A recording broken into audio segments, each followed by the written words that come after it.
Chapter 3209. Heaven accessing place. Ever since his Pangu sacred body had been promoted to 7 stars, Zhuowen realized that it would be much more difficult to promote his Pangu sacred body than before. It could be said that his Pangu sacred body would not have a chance to be promoted without the ancient sorcery insects. What he lacked now was the ancient sorcery insects. Now that the Black King could provide him with the location of the 3 ancient sorcery insects, how could he not be excited? If he could integrate the 3 ancient sorcery insects at once, Zhuowen believed that he could directly promote his Pangu sacred body from the early stage of 7 stars to 8 stars. The Black King laughed and said, "Little guy, is my bargaining chip enough? As long as you give me a copy of the Secretary of Divination, I will give you the location of the 3 ancient sorcery insects I know. And I will also help you clean the golden crow's blood on the surface of the Huyi divine bow and divine arrow. I will also tell you the location of the other 8 Huyi divine arrows. These will be my gifts to you."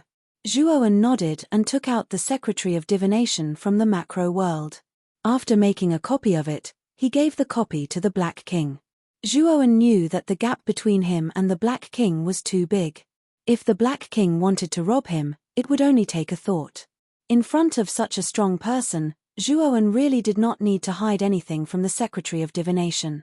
The Black King was very satisfied with Zhuowen's straightforward approach.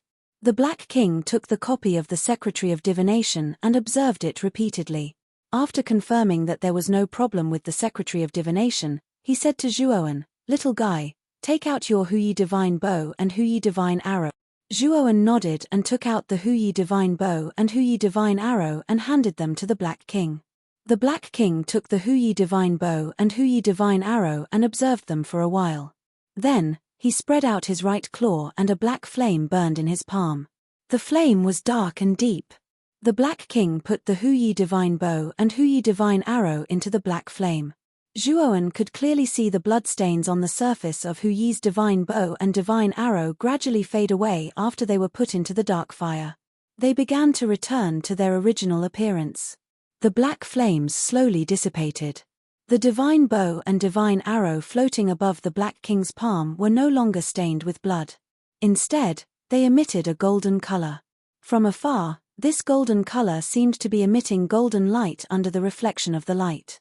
What shocked Zhuowen even more was that at this moment, the completely new Huyi's godly bow and godly arrow actually emanated an unprecedentedly terrifying pressure. This pressure was far greater than the Huyi divine bow and divine arrow from before. It was like some sort of terrifying power had suddenly awakened from the bow and arrow. "Take it." The Black King handed the brand new Huyi divine bow and divine arrow to Zhuowen. Zhuowen took over the Huyi divine bow and the 2 Huyi divine arrows. He took out an arrow and placed it on the bowstring. Instantly, Zhuowen sensed an extremely powerful and terrifying pressure surging over. He pulled the bowstring to a full moon and actually found it difficult to do so. An even more terrifying killing intent condensed within the divine arrow. In addition to the killing intent, Zhuowen also discovered a sharpness even more terrifying than the killing intent that filled the tip of the divine arrow. Whoosh! The divine arrow was shot out by Zhuowen like a streak of light towards the horizon. He could clearly see that wherever the divine arrow passed, space would shatter and the laws would be annihilated. The divine arrow fell extremely far away. The instant it hit the ground, it exploded loudly. The entire wasteland world trembled. The tremors became more and more terrifying. Countless cracks appeared on the ground. Zhuowen saw that in the distance, the terrifying explosion took the shape of an oval and spread out in all directions. Accompanying the explosion was a huge mushroom cloud that rose into the sky. It was extremely spectacular. The ground cracked open. Streams of lava rushed out of the ground like a wave, wreaking havoc in the wasteland world. Damn, the power of this Huyi divine arrow is actually so terrifying. Zhuowen was shocked. Before the golden crow blood on the surface of the Huyi divine arrow was cleaned, it could only injure an early-stage Heaven Ascension Master at most. But now, if the Huyi divine arrow was used at full power, it could instantly kill a mid-stage Heaven Ascension Master and seriously injure a late-stage Heaven Ascension Master. But the energy consumption is too terrifying. I'm about to be sucked dry. A trace of blood flowed out of the corner of Zhuowen's mouth. His footsteps were weak as he revealed a bitter smile. That arrow just now had drained almost 80% of his energy. The price of shooting that arrow was still very high. Kid, you really have guts. You used the full power of the Huyi Divine Arrow right from the start. The Huyi Divine Arrow is now in its complete state. Next time, you don't have to pull the bowstring to a full moon. Unless you're dealing with a terrifying expert like a late-stage Heaven Ascension Master. The Black King clicked his tongue in amazement as he crossed his arms. Zhuowen put away the scattered Huyi Divine Arrows and was extremely satisfied. The power of the Huyi Divine Arrow was very suitable for him now. Senior, can you tell me the location of the other 8 Huyi Divine Arrows and the 3 ancestral witch corpses? Zhuowen looked at the Black King and asked. The Black King laughed as he stretched out his right hand and opened it in front of Zhuowen. A black jade floated above his palm. This black jade was very exquisite. Its surface was filled with patterns of dragons and phoenixes, and it emitted a mysterious aura. This black jade records the exact location of the other 8 Huyi Divine Arrows. Moreover, these 8 Huyi Divine Arrows are all in the primitive heavenly realm. Aren't you going to the primitive heavenly realm this time? You can collect them on the way. The Black King said as he handed the black jade to Zhuowen. Zhuowen took the black jade and checked it. He didn't say anything and raised his head to look at the Black King again. As for the 3 ancestral witch corpses, I can only give you some clues. I heard that there are 3 ancestral witch corpses hidden in the witch tribe. As for who they are, I don't know. If you want the 3 ancestral witch corpses, you can only enter the witch tribe to explore. However, the witch tribe is the largest tribe in the primitive heavenly realm. You have to be careful when you enter, the Black King reminded. Zhuowen was surprised. He didn't expect that the largest tribe in the primitive heavenly realm, the witch tribe, would hide 3 ancestral witch corpses. Senior, thank you for telling me. If there's nothing else, I think you should let me go to the primitive heavenly realm, right? Zhuowen cupped his hands and said. I say, little guy, why are you in such a hurry to leave? Can't you stay with me for a while? The Black King said unhappily when he saw that Zhuowen was in such a hurry to leave. Zhuowen was expressionless as he said indifferently, I really have something urgent to do, so I can't stay here for long. Please forgive me. The Black King shrugged and said, there's one last thing. After you finish this, I'll let you leave this world. As he spoke, the Black King took out a glittering and translucent badge and handed it to Zhuowen. The surface of the badge was densely covered with lines, revealing a mysterious aura. What's this? Zhuowen took the badge in surprise and looked at the Black King in confusion. The Black King said in a low voice, this is the sky-reaching badge. It's a sign that you can enter the sky-reaching place. The 3 pure ones asked me to give it to you. We all know your strength. You are qualified to enter the sky-reaching place. The sky-reaching place, Zhuowen narrowed his eyes. It was not the first time that he had heard about the sky-reaching place. Ma Yujie had told him that it was the place where all the experts at the sky-reaching realm gathered in this starry sky. It was also the most advanced place in this starry sky. The specific location is in your badge. As long as you communicate with the badge with your divine thoughts, you can naturally perceive the map inside. Master badge, master ring badge, the master, insect master, of his master is master. Is. Hearing this, Zhuowen communicated with the master badge with his divine thoughts. Sure enough, he sensed a complicated roadmap in it. However, Zhuowen did not care too much. He had too many secrets, and the heaven accessing place was a place full of experts. If nothing special happened, he would not enter the heaven accessing place. The Black King seemed to have seen through Zhuowen's thoughts. He grinned and said, little guy, let me tell you in advance. The most precious practicing resources in this starry sky are all in the heaven accessing place, and I remember that there are a few old monsters in the heaven accessing place who are interested in the wizard ancestor's corpse. Maybe there are clues about other wizard ancestors' corpses in the heaven accessing place. If you really want to make rapid progress in a short time, the heaven accessing place is the best place. Zhuowen looked at the Black King, who was smiling like a fox, and felt a little helpless. Although he knew that the Black King was leading him on, he was willing to do it. The wizard ancestor's corpse was too important for him. If there was really something in the heaven accessing place, he had to enter the heaven accessing place to try. Now I'll send you to the untainted heavenly realm. And I can give you a small benefit. I'll send you directly to the clan where the first Huyi's holy arrow is located. The Black King laughed. Where?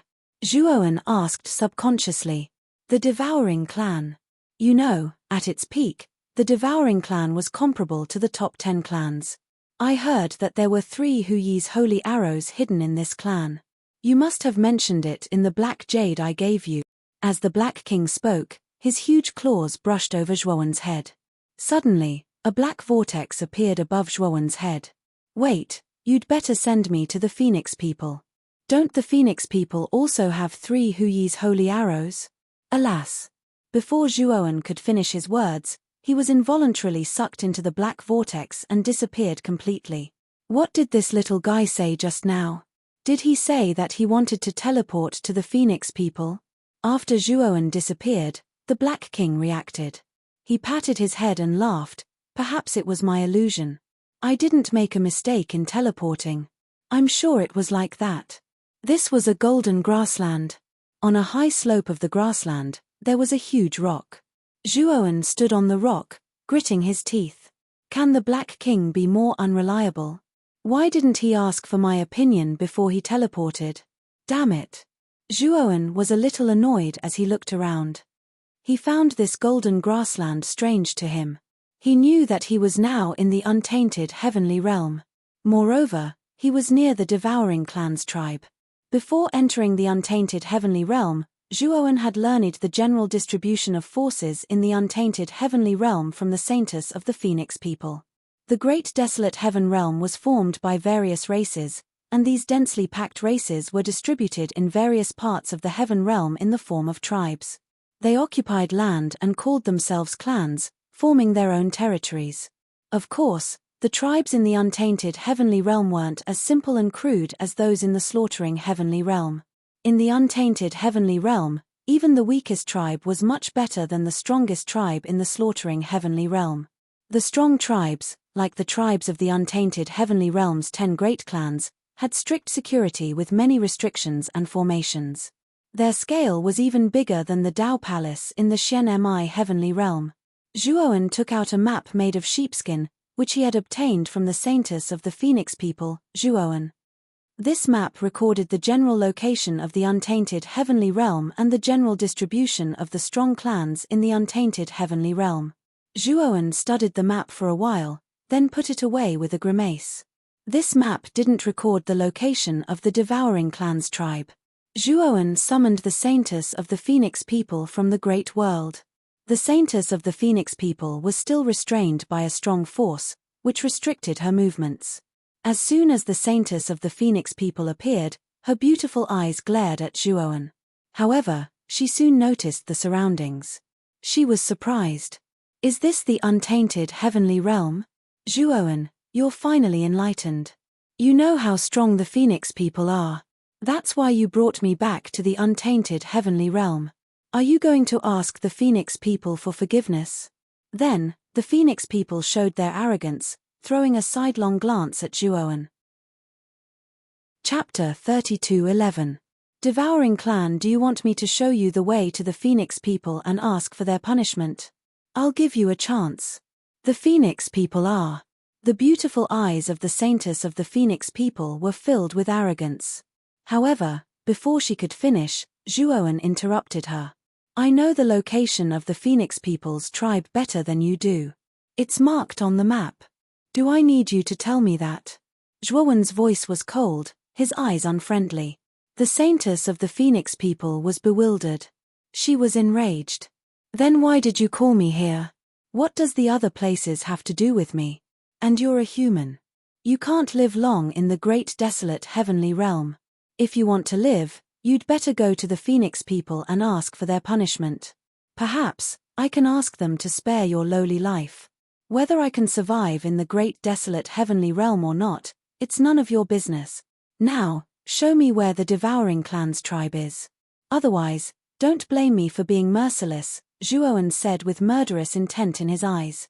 Feeling the murderous intent in Zhuowen's eyes, the saintess of the Phoenix people shivered. Her eyes were filled with resentment. This Zhuowen didn't know what was good for him. Why didn't he go to the Phoenix people? Why did he go to the devouring clan? However, facing Zhuowen's murderous eyes, the saintess of the Phoenix people became dispirited. After a while, she knew the character of this damn human in front of her. This man always did what he said. He wasn't trying to deceive her. Because of this, she had suffered a lot at the beginning. You will regret it. The devouring clan's tribe is dozens of kilometers southeast. It's not far from here, said the Phoenix people coldly. Zhuowen swung his sleeve and retrieved the saintess of the Phoenix people into his great world. Then, he flew to the southeast. However, as he advanced, Zhuowen's body began to change. His entire body began to be covered with pitch-black scales, and on the surface of these scales, there were imperceptible black vortexes. At this moment, Zhuowen had stimulated the devouring king's bloodline hidden in his clone, making him look more like a member of the devouring clan.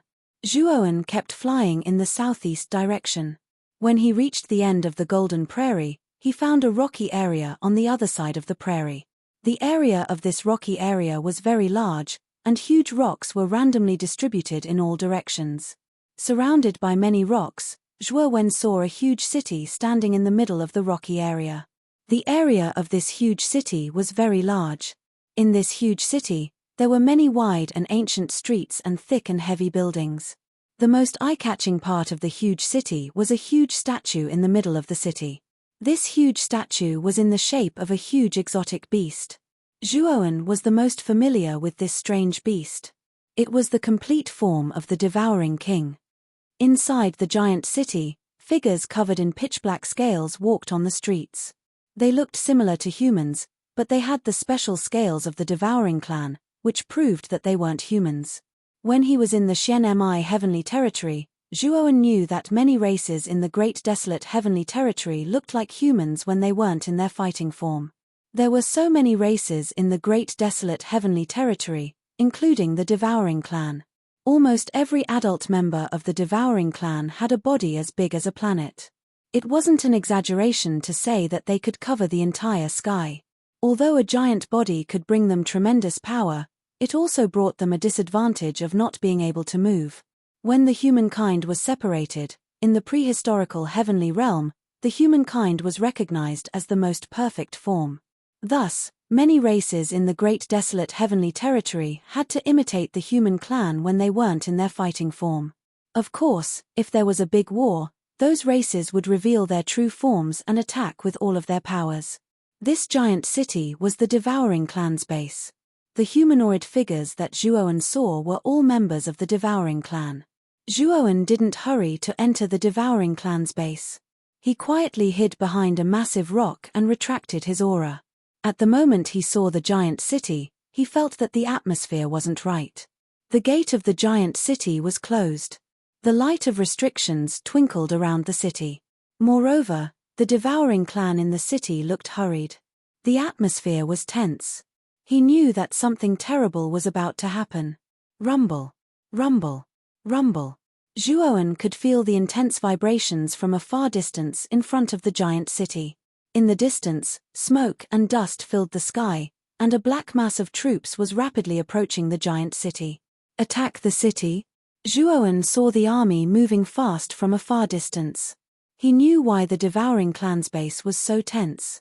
Fortunately, he didn't rush to the city. Otherwise, the devouring clan would have considered him a spy. At that time, he wouldn't be able to explain himself. Since the rock Zhuowen was hiding behind was facing the city, and the devouring clan warriors in the city were focused on the army in front of them, no one had recognized Zhuowen when he appeared. At this moment, a middle-aged man with a pair of sharp eyes and curly scales on his face stood on the city wall like a bamboo pole, quietly watching the mighty army in the distance. This middle-aged man was the strongest expert of the devouring clan. He was also the devouring king of this generation. His name was Bingju. Bingju was at the late creator realm. With his devouring king bloodline, He could fight against a half-step creator realm expert. Zhuoan was hiding in the dark. Of course, he had noticed Bing Ju. His soul consciousness had scanned the city, so he knew that Bing Ju was the devouring king of the devouring clan. Zhuoan couldn't help but shake his head. The devouring clan was just a small clan in the great desolate heavenly domain. Even the devouring king, the strongest expert of the clan, was just a creator realm expert. Moreover, Zhuoan's soul consciousness had scanned the city. The number of the devouring clan warriors in the city who had reached the third step of Dao realm was less than the number of one hand. With Zhuoan's current competence, destroying the city of the devouring clan was just a piece of cake. However, Zhuoan didn't do that. He had no reason to do so. He came to the devouring clan for the 3 Huyi divine arrows. If the devouring clan was so weak, it shouldn't be a problem for him to take the 3 Huyi divine arrows. And now, he didn't take action because he wanted to observe the situation of the devouring clan. No matter what, he had the devouring king bloodline. If the devouring clan didn't disappoint him, Zhuoan didn't mind giving them a hand. Bing Ju squinted, gazing at the army in the distance with a solemn face. Standing behind Bing Ju were the left and right protectors of the devouring clan. They were the great experts of the devouring clan, second only to Bing Ju. Both of them were at the middle stage of the creator realm. The left protector was an old man with a long white beard. The right protector was much younger. He looked like he was in his 20s. His eyes were scarlet, and his body emitted a brutal aura. The Divine Sparrow clan is getting more and more out of hand. We've already told them that the Huyi Divine Arrow was taken away by the Sacred Marten clan and the Fire Elephant clan many years ago, yet they still say that we're lying and insist that the arrow is still in our clan. The young right protector's scarlet eyes flickered continuously. They were filled with dread and fear. The left protector's eyes were spitting fire. He said in a low voice, "Patriarch, the Divine Sparrow clan is riding on our heads. If we still tolerate them, where will the devouring clan's face go?" Bing Ju's eyes twinkled. He nodded and said, "Left protector, you're right. The Divine Sparrow clan has gone too far." Bang. Chapter 32:12. Ju Bing the left protector spat out a mouthful of blood as he was sent flying. He looked at Ju Bing, who was standing on the city wall with a cold face. He didn't know why Ju Bing would attack him. The moment Ju Bing attacked the left protector, the right protector dashed out like a ghost, laughing evilly like a night owl. The left protector's right foot stomped in the air. A violent aura gushed out, forcibly stabilizing his body. At this moment, the right protector dashed in front of the left protector. His hands turned into claws as he dashed toward the left protector. The left protector clenched his hands into palms and suddenly blasted out, clashing with the right protector. Violent energy waves spread out in all directions like waves. "Patriarch, right protector, what is the meaning of this?" The left protector retreated as he fought. His eyes were filled with confusion. He didn't know why Ju Bing and the right protector suddenly attacked him. The devouring clan was facing the Divine Sparrow clan's invasion. Why did Ju Bing and the right protector attack him? Puff. The left protector was severely injured by Ju Bing, so he wasn't the right protector's match. The left protector knew that if he continued to fight, he wouldn't have a good ending. He had to run away. The left protector faced the sky and roared. His body began to expand as he revealed his true form. He wanted to escape from the city. Ju Bing coldly looked at the left protector, who had revealed his true form. He sneered. He took a step forward and a black scepter appeared in his hand. Ju Bing landed on the left protector and smashed the scepter in his hand. The black scepter emitted a crystal-like light that covered the left protector's body. Instantly, the left protector, who had turned into a giant devourer, screamed and turned back into his human form. Furthermore, rings of black energy light surrounded the left protector's body at an unknown time, imprisoning his entire body. "Ha. Left protector, you can't challenge the Patriarch's authority. Now you've learned your lesson." The right protector looked at the black scepter in Ju Bing's hand with fear. He then carried the left protector and jumped onto the city wall, standing behind Ju Bing. This black scepter was the symbol of the authority of the chief of the devouring clan. This scepter had a unique suppressive effect on the members of the devouring clan. Just now, the left protector had been completely suppressed by the power of the scepter. He didn't even have the strength to resist. Patriarch, what do you mean by this? Why are you using arbitration on me? The left protector looked at the scepter in Bingju's hand and roared unwillingly. Left protector, do you still not understand? Using arbitration on you is because you are guilty, Ice Extreme muttered to himself as he looked at the approaching divine sparrow tribe. What do you mean? The left protector frowned and asked. When Bloodscale was still in power, you were his most loyal dog. Later on, I forced Bloodscale out of the devouring clan. You submitted to me, but you weren't sincere. You didn't submit to me as the new chief, said Bingju faintly. The left protector's expression changed slightly. She lowered her head and said, Patriarch, I've never been disloyal to you. Oh, you've never been disloyal to me? Then you should be honest with me unconditionally. When our devouring clan was at its peak, we had 3 Huyi divine arrows. Later on, when our clan declined, the Sacred Marten clan and the Fire Elephant clan took 1 Huyi divine arrow. If I remember correctly, the last Huyi divine arrow was kept by Bloodscale. And you are his most trusted dog. I think you know where the last Huyi divine arrow is kept better than me, right? Bloodscale won't take it away. He will only give it to you to keep. Bingju stroked the scepter in his hand. His voice was terrifyingly calm. The left protector's expression changed drastically. He turned his head and said coldly, Patriarch, I don't understand what you mean, but you, using arbitration on your fellow clansmen, especially when our clan is in a life-or-death situation. Don't you feel ashamed? Bingju sneered and said, a life-or-death situation? Haha, you think too much. The Divine Sparrow clan only wants the Huyi divine arrow, and you are the only one who knows its whereabouts. As long as you tell us the whereabouts of the Huyi divine arrow, the danger will be gone. If you don't tell us, you will bring harm to the entire devouring clan. Bingju's voice was cold as he stood in front of the left protector, looking down at him. The left protector looked at Bingju and mocked himself. Bingju, from the beginning, you didn't want to fight against the Divine Sparrow clan? You want to give them the Huyi divine arrow to protect yourself, right? To be honest, you and Bloodscale are too far apart. If Master Bloodscale were here, even if we have the Huyi divine arrow, he would lead his clansmen to fight to the death to protect the dignity of the devouring clan. And you have abandoned the dignity of the devouring clan. You act like a coward, compromising for the greater good. It's really ugly. Bingju's face was ferocious. He slapped the left protector to the ground and said coldly, Don't mention the name Bloodscale in front of me. That trash is dead. Nothing is left of him now. Left protector, I will give you one last chance. If you tell us the whereabouts of the Huyi divine arrow, I will spare your life and let you continue to be a protector. The left protector spat and turned his head away. He didn't even look at Bingju. All right. If you don't tell us, don't blame me for giving you to the Divine Sparrow clan. I think the Divine Sparrow clan has many ways to make you talk. Bingju snorted and ignored the left protector. He looked down at the city gate. At this moment, the Divine Sparrow clan's army had arrived at the city gate. The leader of the army was a young man with red lips and white teeth. He was riding a giant horse that was as tall as a man. The young man looked exactly like a human. The only difference was that he had a red mark on his forehead.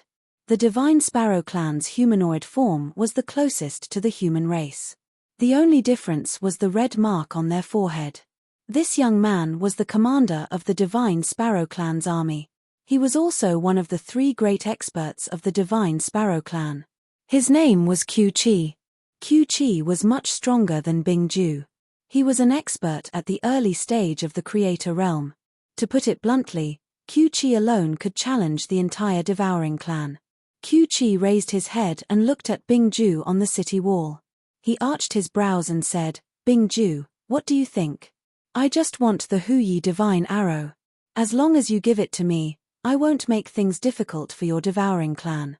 Bingju's face was full of respect. He cupped his hands at Qiu-Chi and said, Master Qiu-Chi, our devouring clan does have one more Huyi divine arrow. However, I don't know where it is. Qi's face turned ugly. A terrifying aura swept out. He said coldly, Bingju, are you playing with me? You should know that your little devouring clan can't bear the wrath of our divine sparrow clan. Today, I just need to give an order, and your devouring clan will become history. Bingju hurriedly lifted the left protector and said, Master Qi, please calm down. Although I don't know, the left protector knows. He used to be Bloodscale's loyal dog. And the Huyi divine arrow was kept by Bloodscale. Only the left protector knows about the Huyi divine arrow. I'm going to give it to you. I think that with your wisdom, you can get the information from the left protector. Oh. The left protector is Yu Lu, who used to be with Bloodscale, right? Since you used to be with Bloodscale, you should know the Huyi divine arrow better than anyone else. Chapter 32:13. One move, tell me. Where is the Huyi divine arrow? I can still spare your life. Qi rode his big horse, looking down at left protector Yu Lu, who had fallen under the horse's feet. Yu Lu was tough. He fell down with cuts and bruises all over his body, but he didn't utter a sound. Magpie Rise narrowed his eyes and suddenly pulled the reins. The huge horse lifted its front hooves and fiercely stepped on Yu Lu's body. Yu Lu was so angry that his eyes cracked. He screamed in pain, vomiting blood. His bones cracked and shattered. Are you going to tell me or not? Qi asked coldly. Unfortunately, Yu Lu didn't utter a word as if he hadn't heard Qi.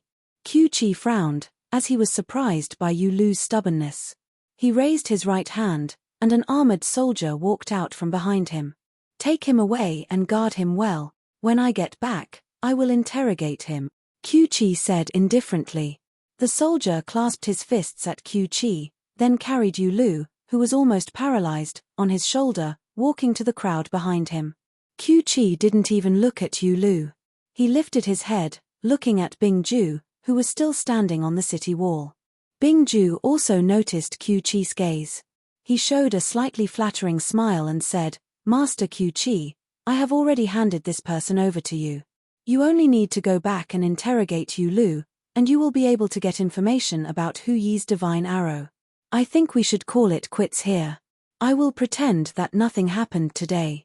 In the big city, the members of the devouring clan felt humiliated when they saw Bingju trying to please Qi.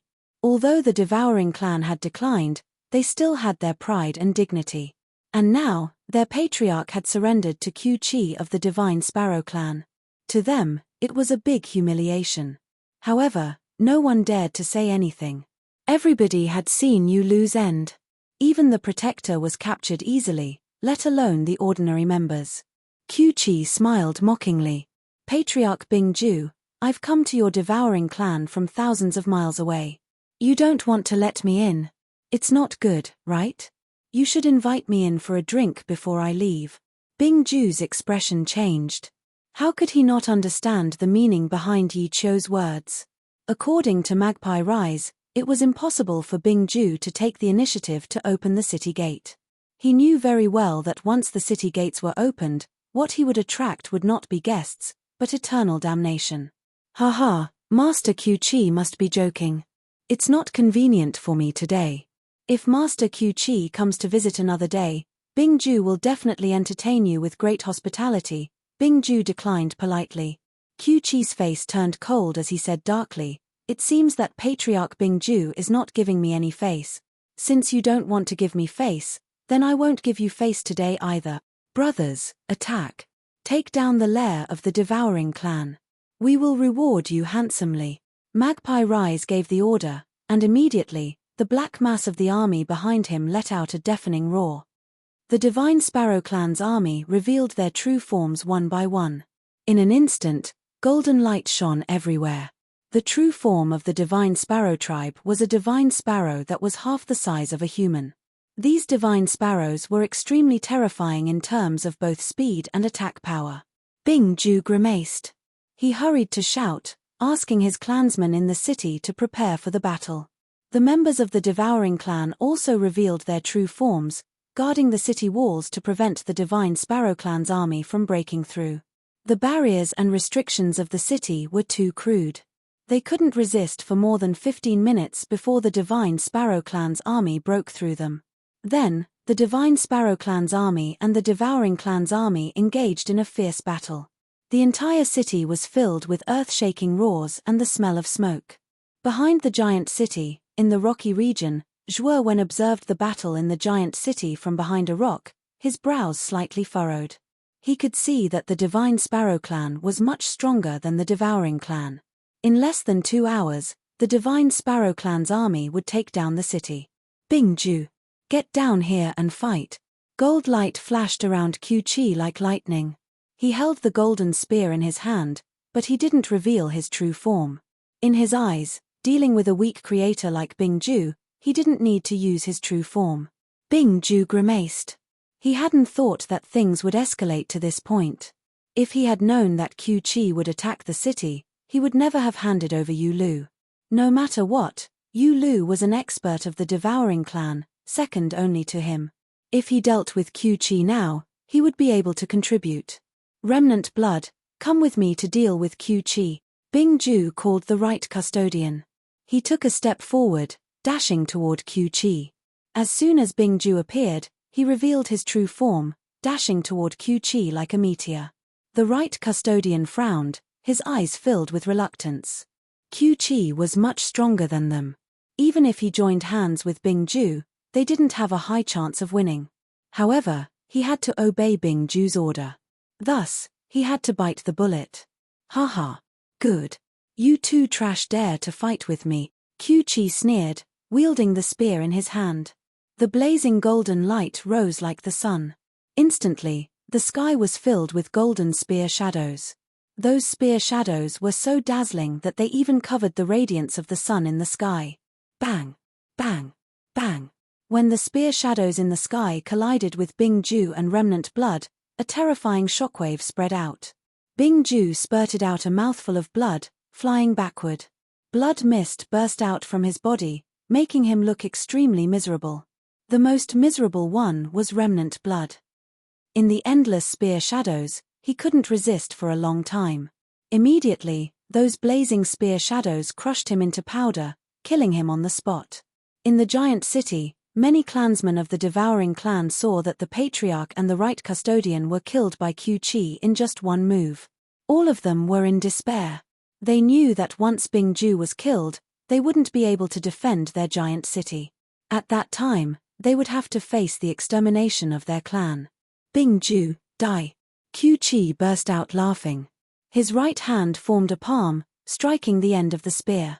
The blazing golden spear spun rapidly, shooting out like an unparalleled golden light. It was like a rainbow piercing the sun, swift and fierce. Bingju saw the spear dashing toward him, feeling a strong threat of death. He roared and threw the black scepter in his hand. At the same time, he crazily burned his blood essence, turning into a bloodline, running toward the back of the giant city. The long spear was blocked by the scepter, but it only lasted for a few breaths before the scepter shattered into powder. However, in that short time, Bingju had already disappeared from the giant city. The Patriarch ran away. The clansmen in the giant city were in an uproar.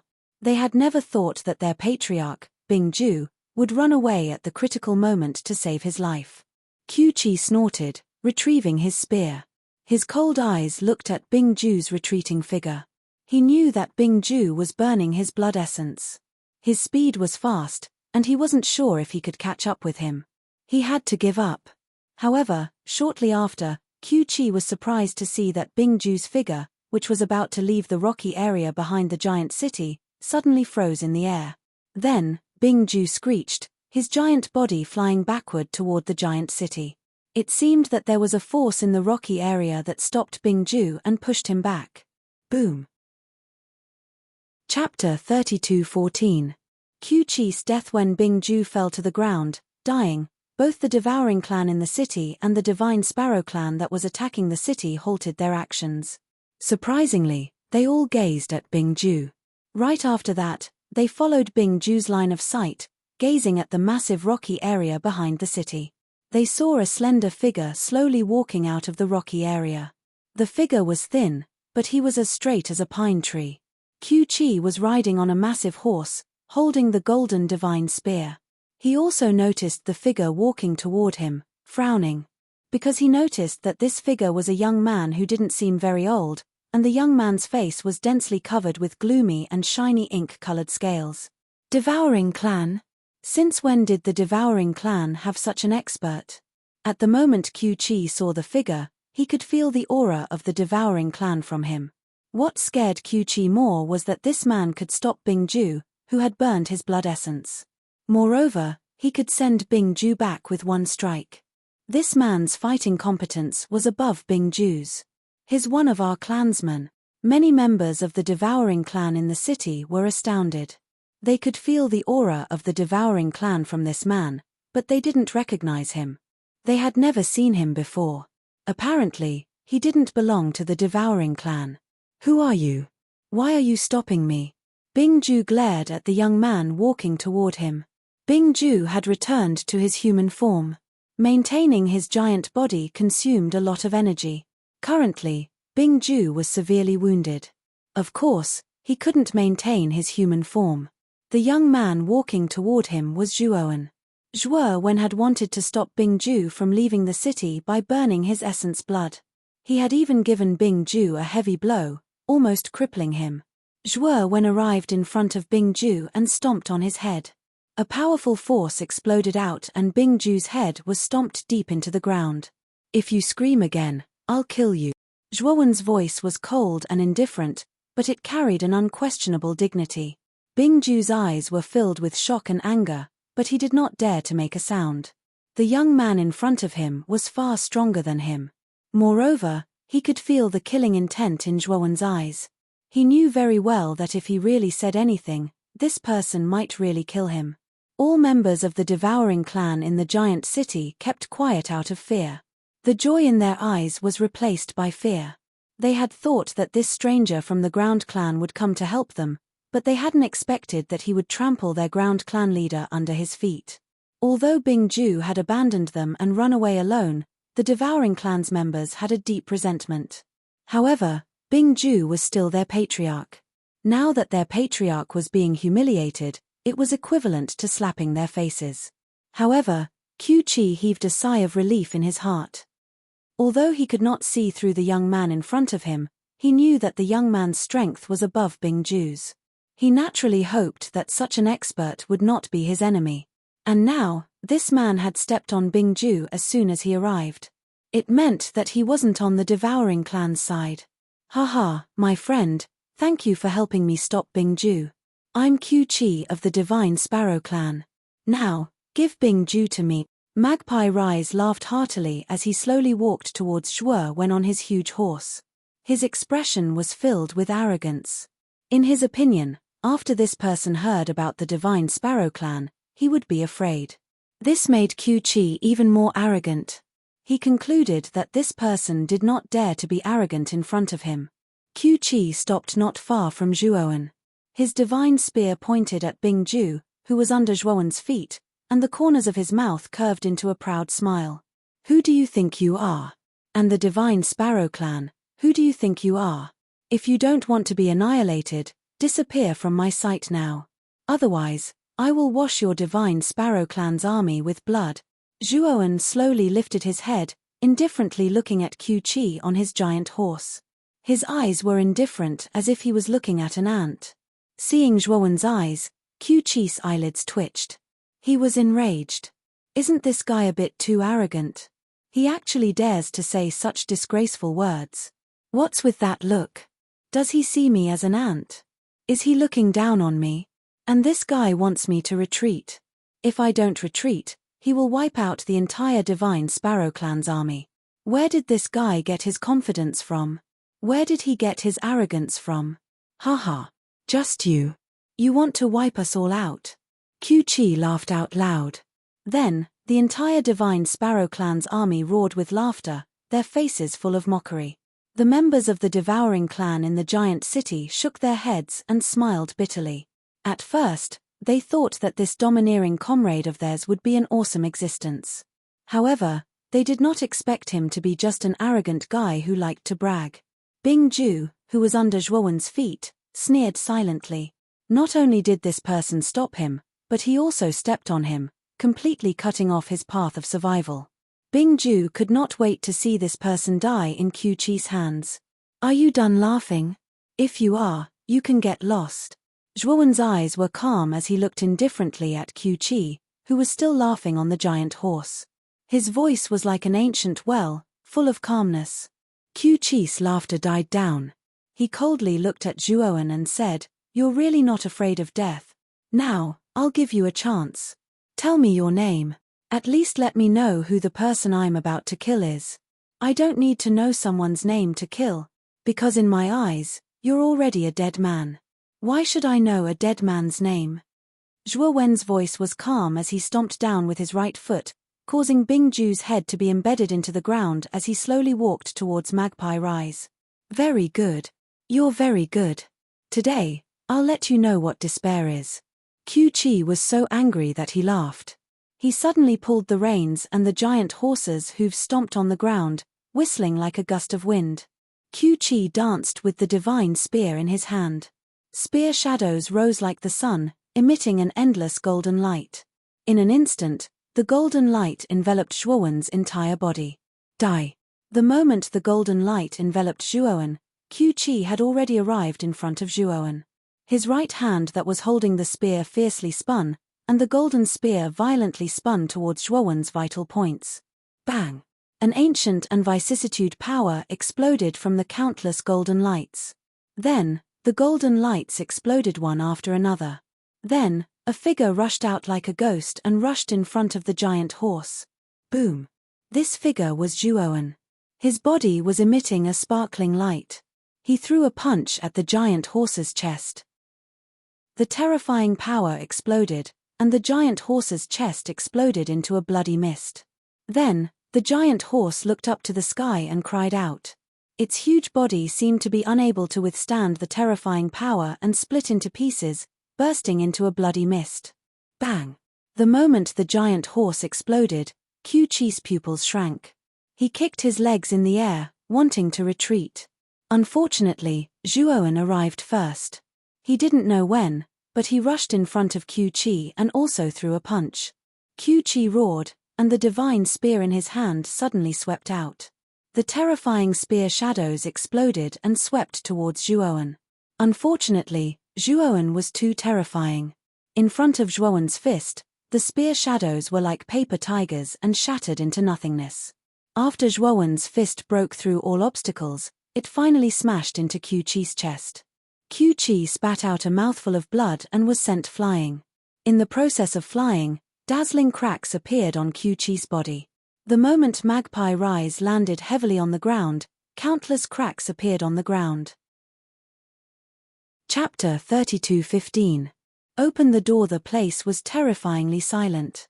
Many pairs of eyes gazed at Qiu Qi, who was now smashed into pieces on the ground. One strike. With just one move, Magpie Rise, who was at the level of a creation master, was destroyed right in front of their eyes. After pulling themselves together, both the Devouring Clan and the Divine Sparrow Clan shivered, looking at Zhuowen in fear. Bing Ju struggled to lift his head from the ground. When he saw this, his pupils shrank to the size of needles as if he had just seen a ghost. His face was filled with fear. Earlier, Qiu Qi had defeated him in one strike. And now, Qiu Qi had been killed in one strike. As long as he had a brain, he knew how big the gap between him and this young man was. I must win this precursor's favor. Bing Ju pulled himself together. He had a plan. He had sensed the unique aura of the Devouring Clan from this young man. Moreover, this man had killed Qiu Qi to save the Devouring Clan. Bing Ju knew that he had to curry favor with such a great expert. Zhuowen didn't even look at Qiu Qi's smashed body. He slowly walked toward the Devouring Clan's city. His clear voice arose. I'll give you a chance. Get lost. Don't force me to kill you all. You have guts. You dare to kill our Divine Sparrow Clan's master Qiu Qi. Your Devouring Clan is finished. Our Divine Sparrow Clan will exterminate your Devouring Clan. A young Divine Sparrow race clansman glared at Zhuowen and said harshly. However, this man was cunning. While he was talking, he retreated. He didn't have the guts to attack Zhuowen. If you say so, come here and take revenge for your master Qi. Zhuowen's voice was cold. Before he could finish, he flicked his finger. A powerful energy slashed the air like a saber. The young divine Sparrow Clan warrior hadn't reacted yet. The energy quietly entered his glabella. Boom! The young divine Sparrow Clan warrior didn't utter a sound. His head exploded, and he fell dead. Everybody, join hands to kill him. He's just one man. We have 1,000 elites.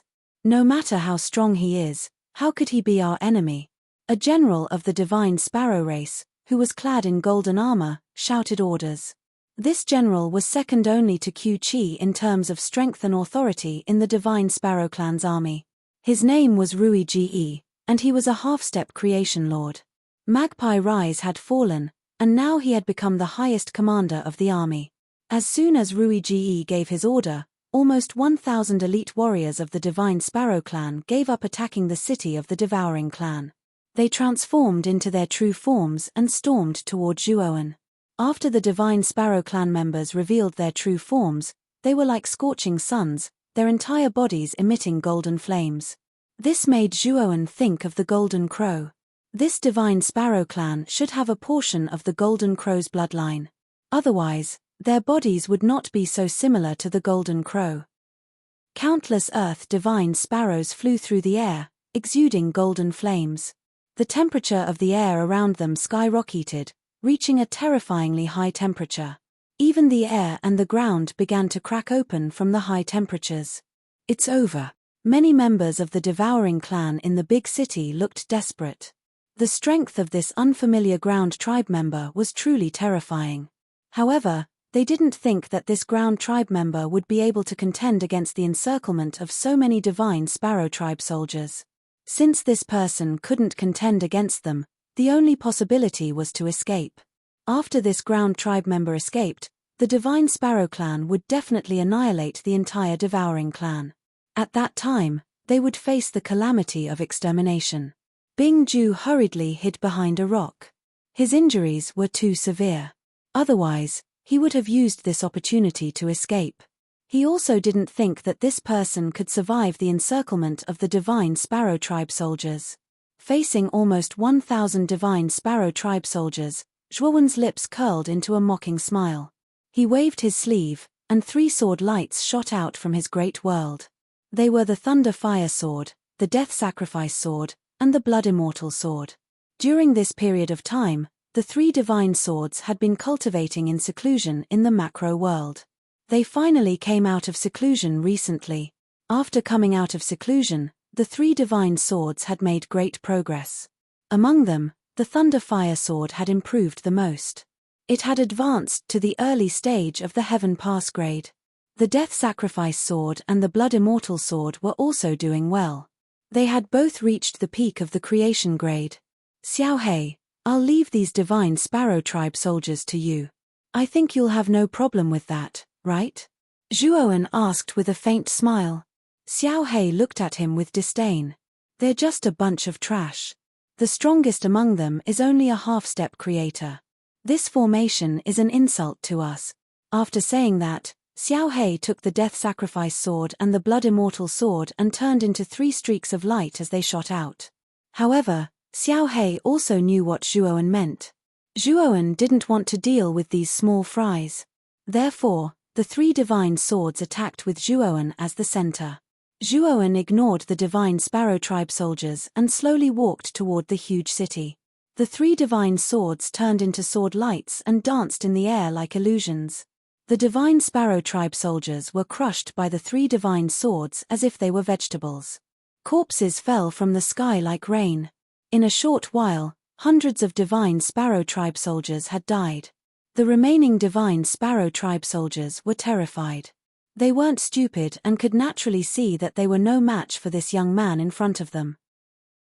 Rui Ge was even more stunned. He trembled as he looked at the 3 divine swords that were massacring the divine Sparrow tribe soldiers. He could no longer hide the fear in his eyes. This person was too terrifying. He had only summoned 3 divine swords, but they had been cleanly dealt with by the divine Sparrow tribe soldiers. The Divine Sparrow Tribe soldiers scattered and began to flee. It was a complete mess. Once the Divine Sparrow Tribe soldiers were in chaos, there were even more openings. The speed at which the 3 divine swords killed the Divine Sparrow Tribe soldiers became even faster. When Zhuoan arrived in front of the huge city gates, the Divine Sparrow Tribe soldiers had become a pile of bones. Rui Ge kept retreating. He grabbed the left guardian Yu Lu and quickly fled into the distance. Unfortunately, Rui Ge didn't get far before a flash of lightning and fire caught up to him. His entire body was pierced and torn to pieces. The moment Rui Ge was killed, the Thunder Fire Sword carried Yu Lu, who was on the verge of death, to Zhuoan's side. Zhuoan glanced at Yu Lu and took out a healing elixir from his great world. He handed it to Yu Lu and said, "Swallow it." Yu Lu swallowed the elixir without hesitation. He knew very well that the young man in front of him was too powerful. He had single-handedly annihilated the Divine Sparrow Tribe army. How powerful must he be to be able to do that? In front of this person, he was just an ant. If this person wanted to harm him, he didn't have to use such a method. After swallowing the elixir, Yu Lu's face instantly became rosy, and his body was filled with energy. Yu Lu stood up again, and his face was filled with disbelief and surprise. He looked at Zhuoan and immediately cupped his hands in thanks. "Thank you for saving my life, Senior." Yu Lu knew very well that a divine elixir with such miraculous effects was at least a Genesis-grade healing elixir. Such a divine elixir was a precious item that was priceless in the primitive heaven domain. Even the Devouring clan didn't have such a divine elixir. However, the mysterious young man in front of him had casually given it to him. This meant that he didn't care about such a divine elixir at all. He was definitely an extremely rich and powerful guy. Mysterious, powerful, and extremely rich. At this moment, the young man in front of him had already become a peerless expert in Yu Lu's eyes. Otherwise, he wouldn't have been able to take out such a precious divine elixir so casually. Chapter 32:16. Bing Ju's unwillingness. Zhuoan's voice wasn't loud, but it was like the heavens' prestige. His voice boomed in the sky above the big city, shaking the heads of the Devouring clan in the city. Yu Lu stood respectfully behind Zhuoan. He didn't say anything, but his heart wasn't calm like a stormy sea. The pressure contained in Zhuoan's voice just now was too terrifying. He even had an impulse to kneel on the ground and prostrate in worship.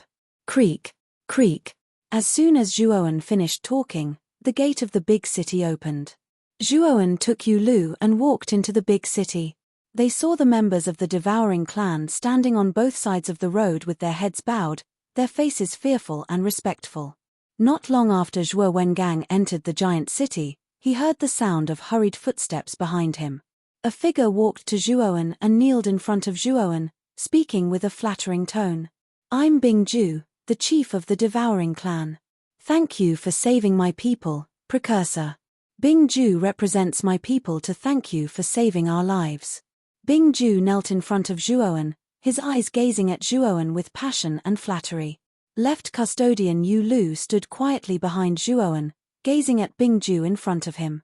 His eyes sparkled with a gleam of disgust. He wanted to remind Zhuoan about Bing Ju's behavior. However, he didn't seem to have any relationship with Zhuoan, so he wasn't sure if he would listen to him. Thinking of this, Yu Lu swallowed the words that he was about to say. Zhuoan did not stop and walked straight to Bing Ju.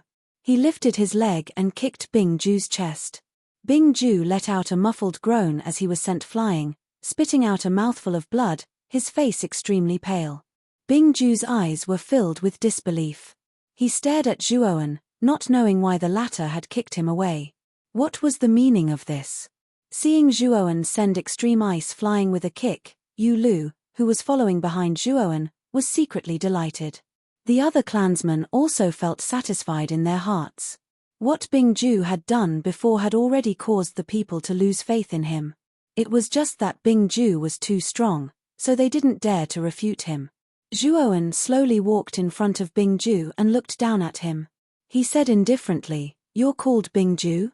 The chief of the Devouring clan?" Bing Ju's heart was filled with resentment, but the strength of the person in front of him was too terrifying. He could only pretend to be a grandson and respectfully stood up, wanting to reply. "Did I allow you to stand up?" Zhuowen's voice was cold. Bingju's body stiffened, his eyes burning with anger.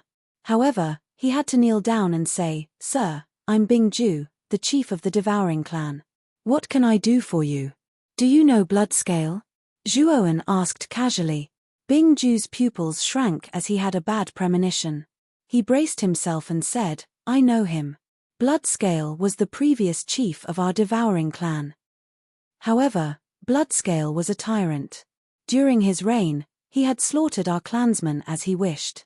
He didn't show any mercy. I couldn't stand such a tyrant. I stood up and fought against him. In the end, I defeated Bloodscale and drove Bloodscale out of the clan. As soon as Bingju finished, Yu Lu, who was standing behind Zhuowen, couldn't hold it anymore. He said coldly, "Bingju, you're so shameless. That year, Bloodscale treated you as his brother. You ambushed him when he wasn't paying attention. Eventually, Master Bloodscale got hurt badly and had to leave the clan. If Master Bloodscale were here, he wouldn't be like you. When the clan was in danger, he wouldn't run away alone." Bingju's eyes were dark. He glanced at Yu Lu and then said to Zhuowen, "Sir, Yu Lu is a traitor. He's talking nonsense. You saw it. He was in the Divine Sparrow clan's army. He's a spy of the Divine Sparrow clan. His words are bullsh*t. You can't trust him. Bullsh*t. You're the one who's talking nonsense." Yu Lu couldn't help but curse. "Sir, you see, Yu Lu is afraid. A traitor like him will be a disaster if you keep him alive. I'm going to help you deal with him." As Bingju spoke, he suddenly jumped up and pounced towards Yu Lu. Zhuowen's eyes were cold. Bingju had guts. At this moment, he still dared to take action. Zhuowen stretched out his right hand and blocked in front of Yu Lu. However, he soon realized that he was wrong. The moment he protected Yu Lu, Bingju turned around and fled in the opposite direction at an extremely fast speed. However, Bingju didn't get far before his chest was pierced by a ray of light. Then, he fell heavily to the ground. The moment Bingju fell to the ground, everyone saw that a divine sword that was flickering with lightning and fire energy had pierced through Bingju's chest and nailed him to the ground. Xiao Hei sat on the hilt of the sword and crossed her little paws. She laughed carelessly and said, "How dare you run away in front of Master Long? You're just showing off in front of an expert." Zhuowen nodded slightly at Xiao Hei and walked slowly to Bingju. Blood flowed out of Bingju's mouth. The violent lightning and fire energy continued to corrode his body. He knew that he didn't have long to live. "Who are you? What's your relationship with Bloodscale?" Bingju's eyes were filled with unwillingness. He roared in a low voice and glared at Zhuowen. Before he died, he had to figure out the relationship between this person and Xuelin. Otherwise, he would die without knowing the reason behind it. "Bloodscale is my good friend. I heard about you from him. I heard that you used a despicable method to ambush him. In the end, you injured him severely and drove him out of the devouring clan, and from the moment you abandoned the city and ran away, I know that you're not a good person. A guy like you deserves to die." Zhuowen stopped in front of Bingju and looked down at him. Speaking of which, Bloodscale was the first devouring king that Zhuowen had met. When they were in the 8 heavens, Zhuowen had rescued Devouring King from the seal. Later, Devouring King had become his servant and had done many things for him. He had always been loyal and devoted. However, it was a pity that Bloodscale was unlucky when they had to deal with the Green Hair Dry Corpse land. The Green Hair Dry Corpse had used him as a scapegoat and killed him in the sealed land on Earth. At that time, the 9-floored tower was opened, and Eastern Emperor Tai Yi was released. He began to unify the 8 heavens and called them the Monster Territory. When Bloodscale was still alive, he had told Zhuowen about his origin. Zhuowen knew that Bingju had ambushed Bloodscale in the Devouring Clan and exiled Bloodscale. He was now the new chief of the Devouring Clan. Bloodscale's long-cherished wish was to return to the Devouring Clan in the ancient desolate heaven and kill Bingju with his own hands. However, Bloodscale had fallen, and Zhuowen could fulfill his long-cherished wish for Bloodscale. When Zhuowen knew Bingju for the first time, He had wanted to kill him. Bing Ju laughed, his laughter filled with unwillingness. Blood scale. It's that damn blood scale again. Why is it him every time? I can't accept this. However, Zhuowen was so intimidating that he could only look up to him. Thus, he didn't have the face to ask Zhuowen this question. Sir Zhuowen, you said that you and Sir Bloodscale were friends. May I know where Sir Bloodscale is now? Yu Lu asked with bright eyes. The members of the devouring clan around also looked at Zhuowen with anticipation. When Bloodscale was still the chief, he had been working for the devouring clan. It was much better than when Bing Ju was still the chief. And now, Bing Ju was dead. If Bloodscale was still here, of course, they would support Bloodscale as the new chief. Zhuowen shook his head and said in a low-pitched voice, Bloodscale died in a vestige. Hearing him, Yu Lu was bewildered. He looked sorrowful, but he quickly pulled himself together. Yu Lu lowered his voice and said, Sir Zhuowen, the devouring clan can't be without a chief. Now that Bing Ju is dead, only you are qualified to be the chief of the devouring clan. Yu Lu sincerely requests Sir Zhuowen to be the new chief of the devouring clan. Then, Yu Lu knelt on the ground.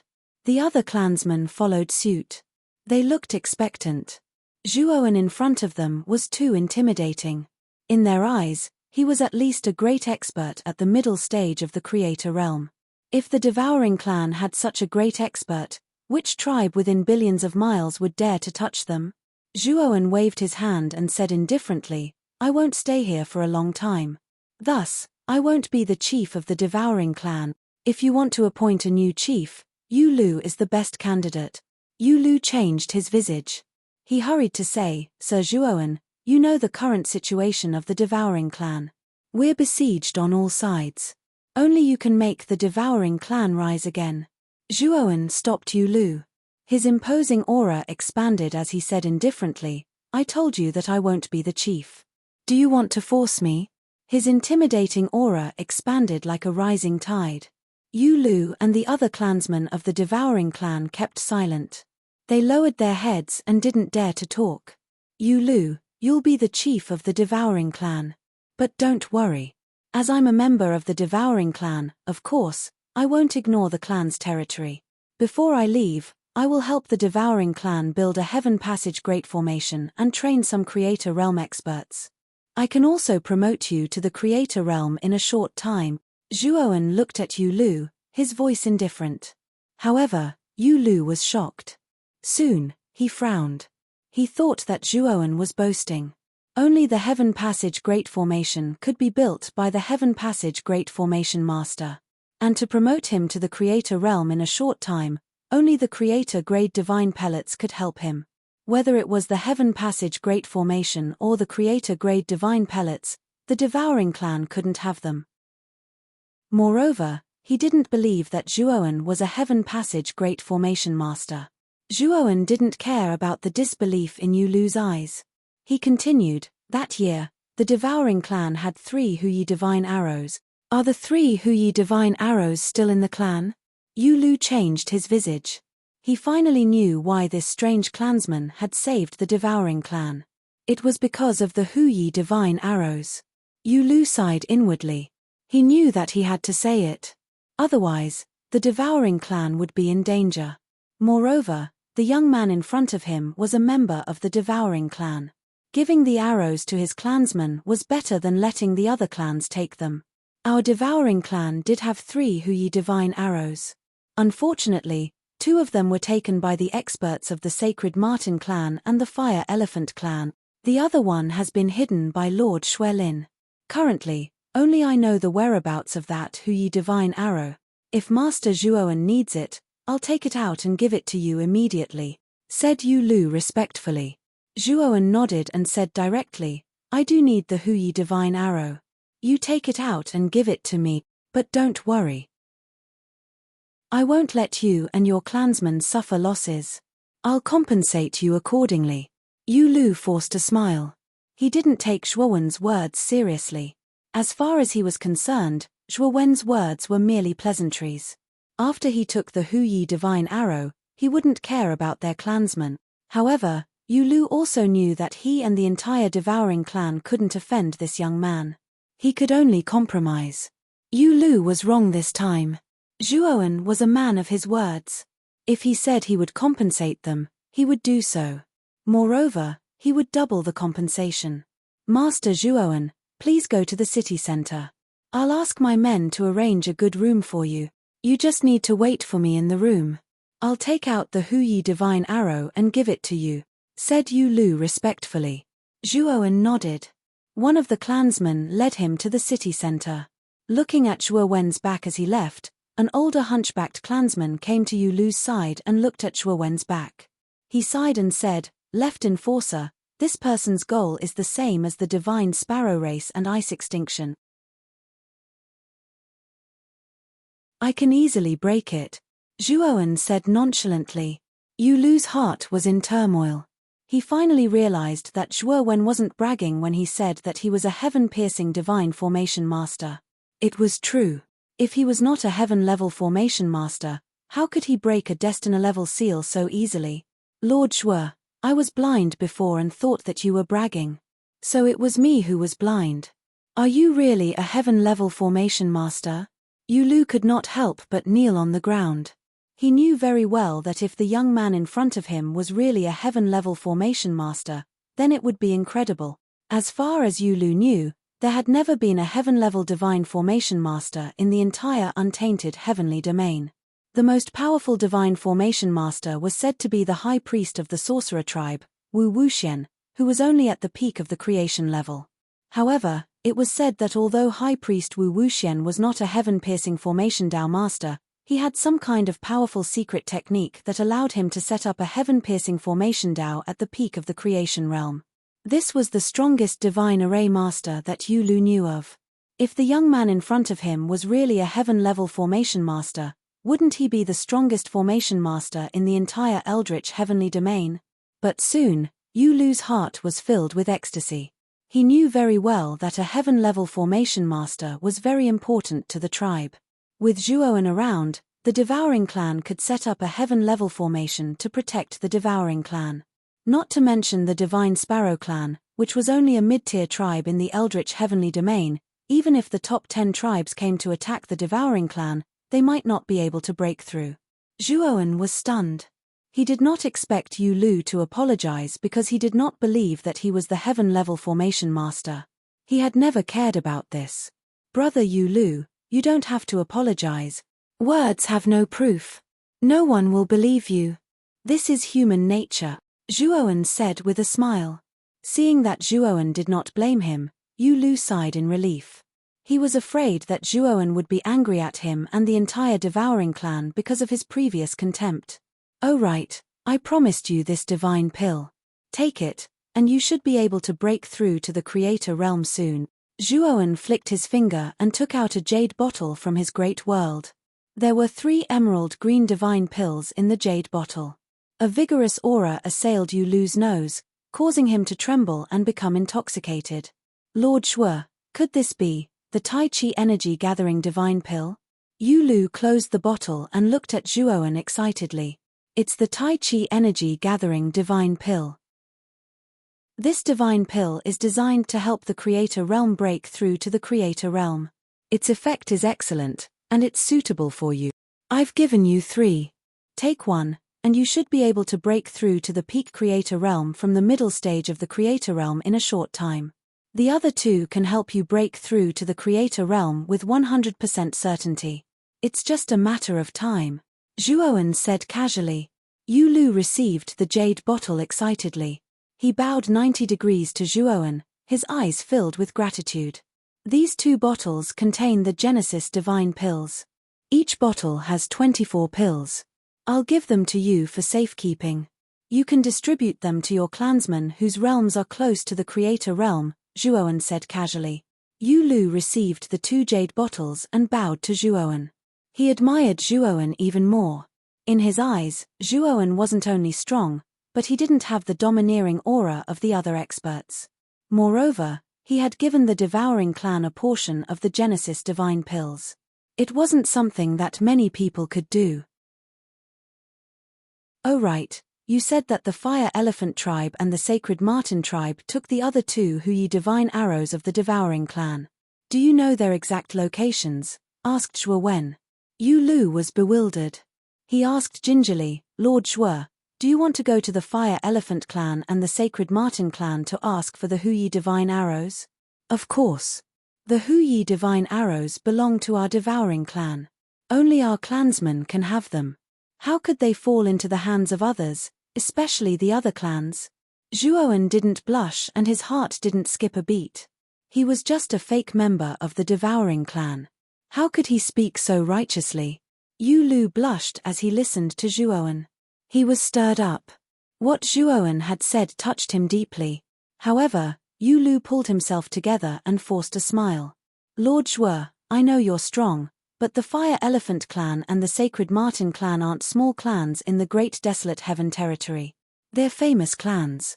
Our Devouring clan isn't their match. Chapter 32:19. 10-directional cloud annihilation array. Don't worry. I will get the Hu Yi divine arrow for you. Just tell me the location of the Fire Elephant tribe and the Sacred Marten tribe. Zhuowen said indifferently. Yu Lu still wanted to persuade Zhuo Wen, but when he saw Zhuo Wen's cold eyes, he forcefully swallowed his words of persuasion and sighed in his heart. This is the location map of the Fire Elephant tribe and the Sacred Marten tribe. The Fire Elephant tribe is the closest to our Devouring tribe. Yu Lu took out a sheepskin map, spread it open, and pointed at 2 points in the northeast direction. The map Yu Lu took out was much more detailed than the one the Phoenix People's Saintess had given him. However, this map only recorded a part of the primitive heaven realm. The most obvious place on the map was the Sorcerer tribe's location. The Sorcerer tribe was the largest tribe in the primitive heaven realm. Their tribe was located in the center of the primitive heaven realm and occupied the best land in the heaven realm. The Phoenix People's tribe was located in the northeast border of the primitive heaven realm. The Devouring tribe was located somewhere between the Sorcerer tribe and the Phoenix People's tribe. The Fire Elephant tribe and the Sacred Marten tribe were also located near the Phoenix People's tribe. The route Zhuowen took to find the Fire Elephant tribe and the Sacred Marten tribe did not conflict with the route to the Phoenix people. Lord Zhuo, you really can't touch the Fire Elephant tribe and the Sacred Marten tribe because they are backed by the Phoenix people, one of the 10 great tribe. If you touch the Fire Elephant tribe and the Sacred Marten tribe, you are indirectly slapping the Phoenix people in the face. The Phoenix people will not sit by and do nothing. Yu Lu saw that Zhuowen did not care about the Fire Elephant tribe and the Sacred Marten tribe, so he could only tell him the disadvantages of touching the Fire Elephant tribe and the Sacred Marten tribe. In his opinion, a powerful tribe like the Phoenix people should be able to make the young man before him calm down and fear them. What made Yu Lu speechless was that when the young man before him heard about the Phoenix people, he was like a cat that smelled a fish and became even more excited. According to what you said, the Fire Elephant tribe and the Sacred Marten tribe are subordinate tribes of the Phoenix people? Zhuowen asked with narrowed eyes. Yu Lu nodded and said, the 10 great races basically all have subsidiary races, and these subsidiary races have the protection of the 10 great races, so they can often become the top races in the prehistoric heaven domain. Actually, the Fire Elephant clan and the Sacred Marten clan were just small clans that year. They weren't even as strong as our Devouring clan. However, they were close to the Phoenix people. That year, they immediately attached themselves to the Phoenix people. They relied on the Phoenix people to develop into the strong clans they are now. In that case, all the more reason for me to go, Zhuowen said indifferently.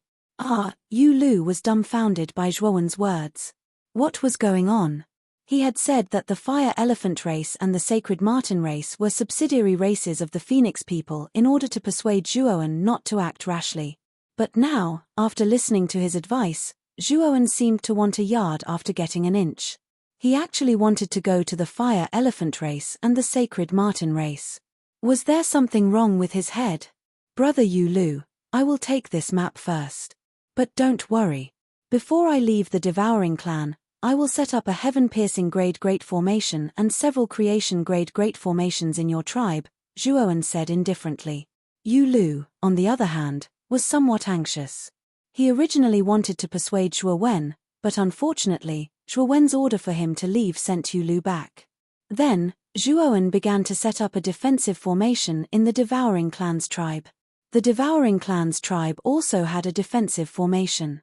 Unfortunately, it was only a Heaven Dao grade Great formation, which was too low. It was no different from having no formation at all. Before Zhuo Wen set up the formation, he had broken the Heaven Dao grade Great formation that had been accumulating for a long time. This time, the heaven-piercing grade Great formation that Zhuo Wen had set up wasn't the 12 Divine Fiends formation, but the 10 Directional Clouds Annihilation formation. It was a pure killing formation. The 10 Directional Clouds Annihilation formation was something that Zhuo Wen had learned from the True Alchemy Array record. Although it was a killing formation like the 12 Divine Fiends formation, the 10 Directional Clouds Annihilation formation was much weaker than the 12 Divine Fiends formation. However, it was definitely a peerless killing formation.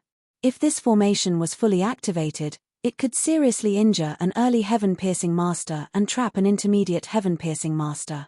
Unless an advanced heaven-piercing master personally came, it would be very difficult to break this formation by force. In Zhuo Wen's opinion, the Devouring Clan was just a small tribe.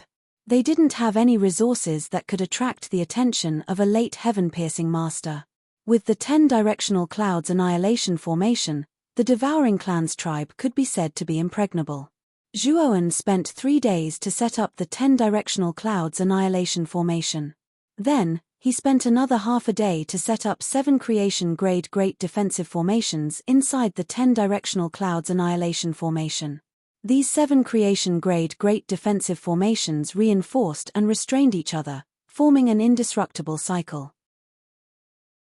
If the 10 Directional Clouds Annihilation formation was broken, these 7 creation grade Great defensive formations could still hold on for a while. This period of time was enough for the tribesmen of the Devouring Clan to evacuate and escape. After setting up the Great defensive formations, Zhuo Wen bid farewell to Yu Lu. However, Yu Lu took the initiative to follow Zhuo Wen to the Fire Elephant tribe and the Sacred Marten tribe. He had acquaintances in the Fire Elephant tribe and the Sacred Marten tribe. In this trip to the Fire Elephant tribe and the Sacred Marten tribe, Yu Lu was really afraid that Zhuo Wen would act rashly. He wanted to ask his acquaintances to help him inquire about the situation of Hu Yi's divine arrow. After that, he would slowly come up with a countermeasure. Zhuo Wen thought that Yu Lu was right, so he agreed to let Yu Lu go with him to the Fire Elephant tribe and the Sacred Marten tribe. He also knew that the Fire Elephant tribe and the Sacred Marten tribe had a long history of snatching Hu Yi's divine arrow from the Devouring Clan. After such a long time, these two tribes might not have remained in their tribes. Moreover, since Yu Lu had acquaintances, Zhuo Wen seized this chance to ask Yu Lu's acquaintances to ask around the Phoenix people to see if they had any news about Mu Chunxue. The gate of the big city opened. A group of Devouring Clan's tribesmen bid farewell to Zhuo Wen and Yu Lu. Before leaving, Yu Lu patted the shoulder of a rather young clansman. This young man was called Secludeless. He was a rising star of the Devouring Clan. Rumors said that he had cultivated to the peak of creation grade in just a few thousand years. Moreover, Secludeless' innate talent was excellent. Rumors said that he had touched the threshold of the Creator realm. He just needed an opportunity to break through to the Creator realm. Secludeless' eyes fell on Zhuo Wen most of the time. In his eyes, there was undisguised admiration. Secludeless had heard everything about Zhuo Wen from Yu Lu. He admired Zhuo Wen from the bottom of his heart.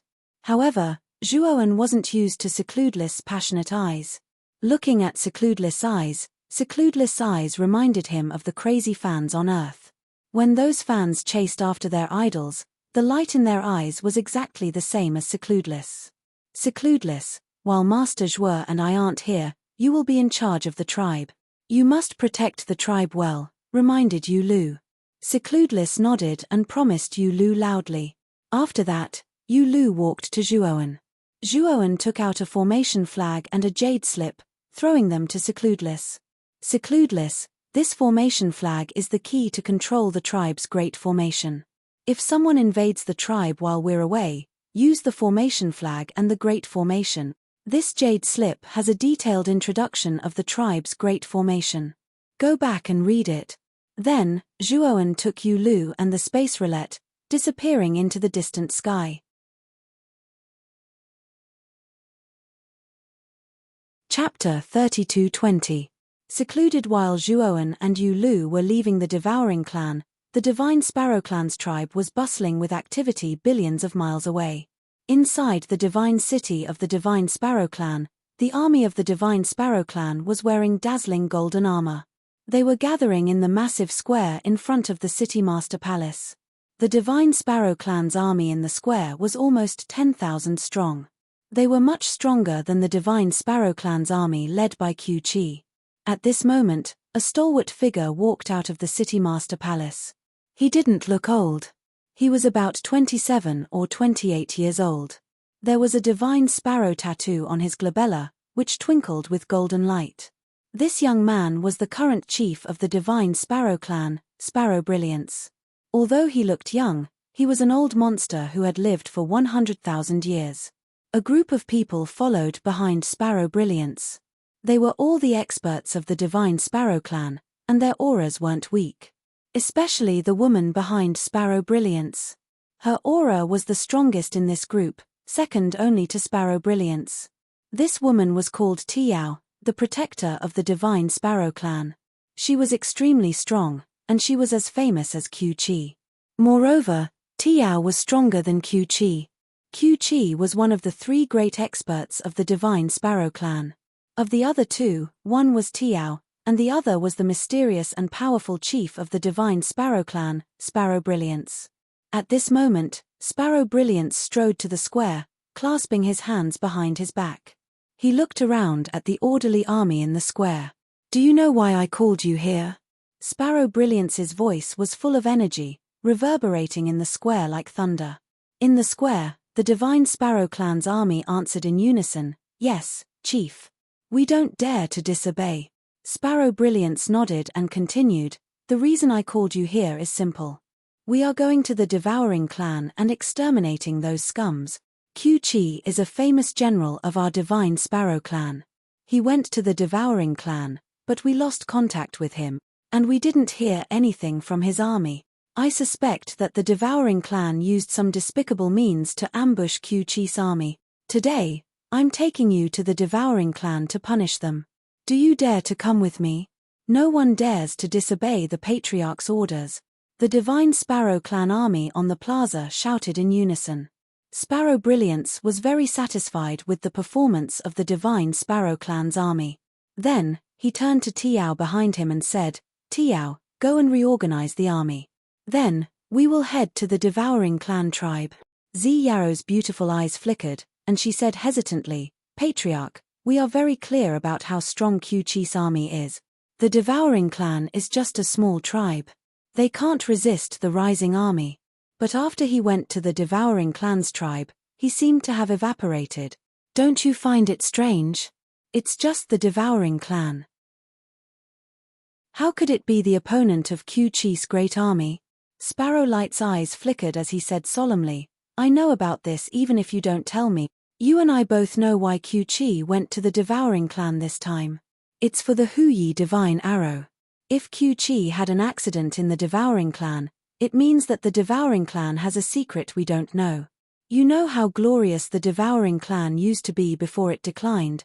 Then, Sparrow Light's eyes sparkled with anticipation and longing. Zi Yarrow looked at Sparrow Light. She began to understand why Sparrow Light had attacked the Devouring Clan's tribe this time.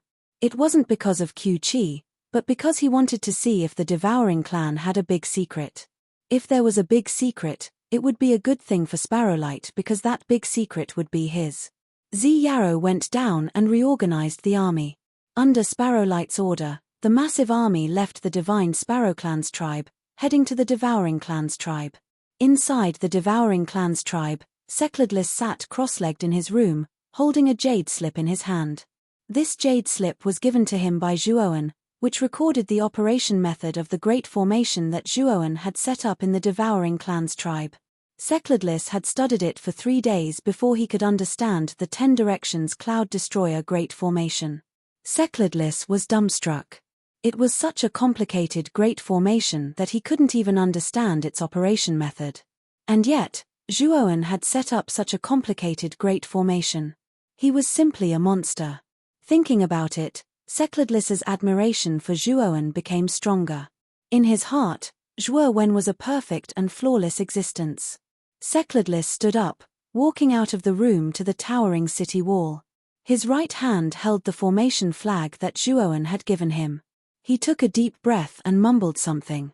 At the same time, his left hand made a series of hand seals. All of a sudden, the surface of the formation flag rippled. This ripple spread out like a rising tide.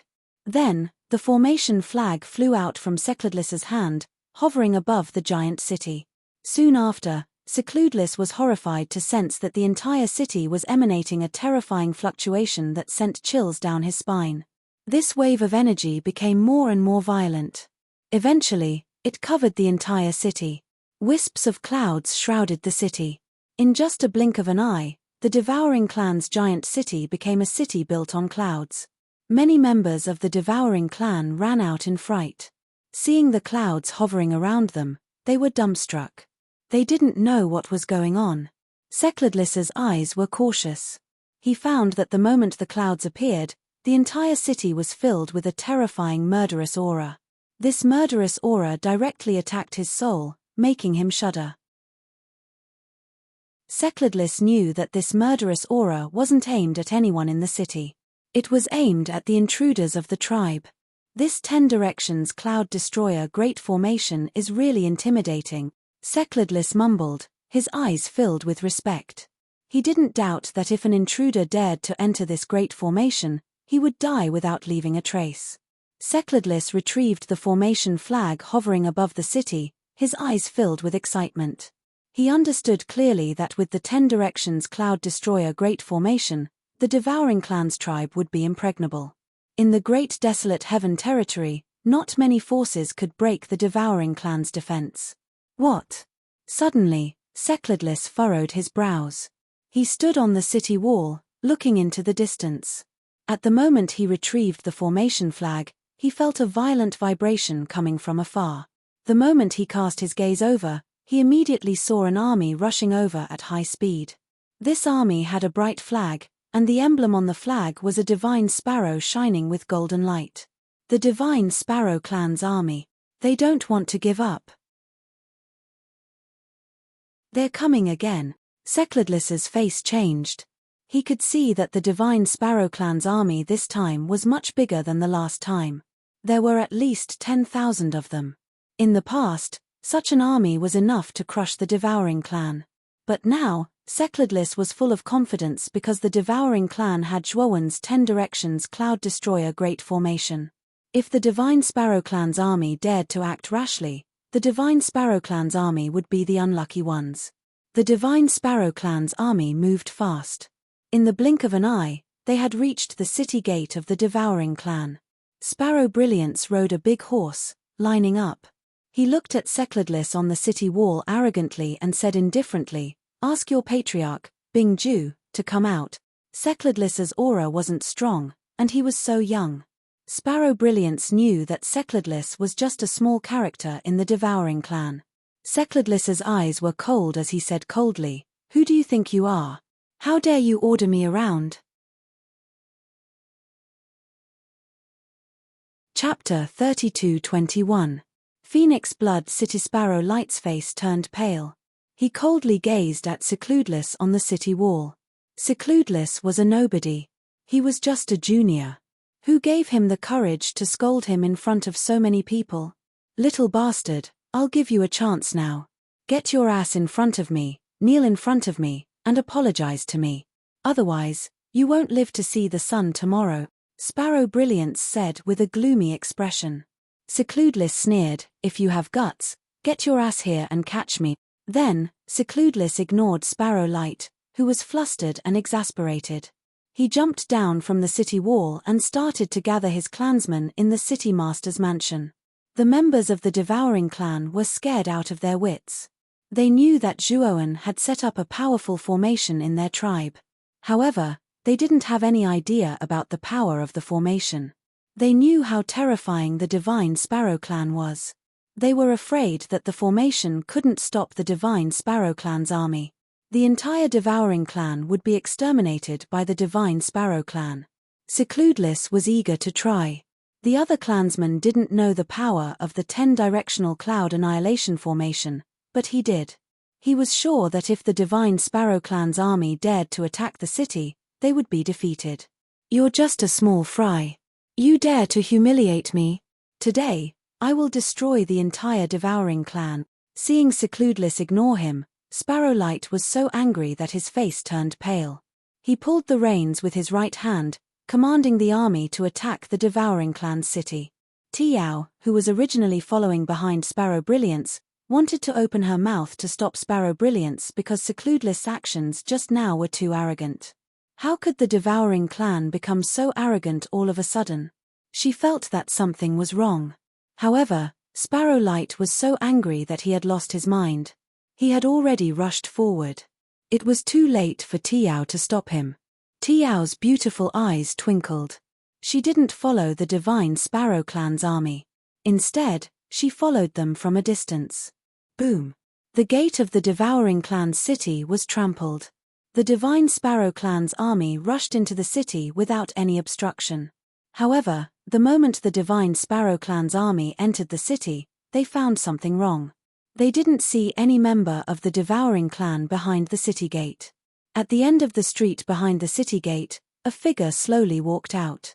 It was a young warrior of the Devouring Clan. His eyes were clear and excited. Sparrow Brilliance was leading the army. When he saw the young man from the Devouring Clan, he was enraged. This young man from the Devouring Clan was the one who had insulted him on the city wall. "Are you scared now? Did he come out to surrender? Unfortunately, you no longer have the chance." Sparrow Brilliance clasped his hands behind his back. His eyes were filled with arrogance, and the corners of his mouth curled into a cruel smile. "Now, die." Sparrow Brilliance's right hand made a grabbing motion in the air, and the blazing golden light transformed into a golden broadsword. He threw it out abruptly, cutting through the air and heading straight for Secluded Void. Sparrow Brilliance was a late-stage creation realm expert. A casual strike from him could kill an early-stage creation realm expert. As for Secludeless, he wasn't even a creator. In Sparrow Gleam's opinion, Secludeless was dead for sure. Secluded Wuyo took a deep breath and took out an array flag. His hands quickly formed a seal, and the array flag suddenly flew out and floated in the middle of the city. Instantly, clouds and mist gushed out. A cloud dragon formed and swooped down, biting the golden broadsword that was heading for Secluded Void into dust. Sparrow Brilliance's expression changed slightly. He felt that the aura of the entire Devouring Clan's city had changed. It had become fierce and filled with terrifying killing intent. A killing array? Sparrow Brilliance felt the terrifying killing intent around him and immediately knew that there was a powerful killing array in the Devouring Clan's city. The Divine Sparrow Clan army behind Sparrow Brilliance immediately became restless. Humph! How could a mere Devouring Clan have such a powerful killing array? Break it for me. Sparrow Brilliance stomped his feet and flew off his horse. A golden broadsword appeared in his hands, and he rushed toward the cloud dragon in front of Secluded Void. Sparrow Brilliance's words calmed the hearts of the Divine Sparrow Clan army. In their hearts, Sparrow Brilliance was the strongest. This killing array could be broken by Sparrow Brilliance alone. When Sparrow Brilliance and the cloud dragon collided, Sparrow Brilliance was sent flying like trash by the cloud dragon's tail. Then, the cloud dragon soared up and swallowed Sparrow Brilliance. Sparrow Brilliance's screams came to an abrupt end after being swallowed by the cloud dragon. Silence. The entire Devouring Clan city was in complete silence. The Divine Sparrow Clan army was dumbfounded. They did not even have time to react to what had happened before Sparrow Brilliance was killed. Secluded Void was also stunned, but then his face was filled with ecstasy.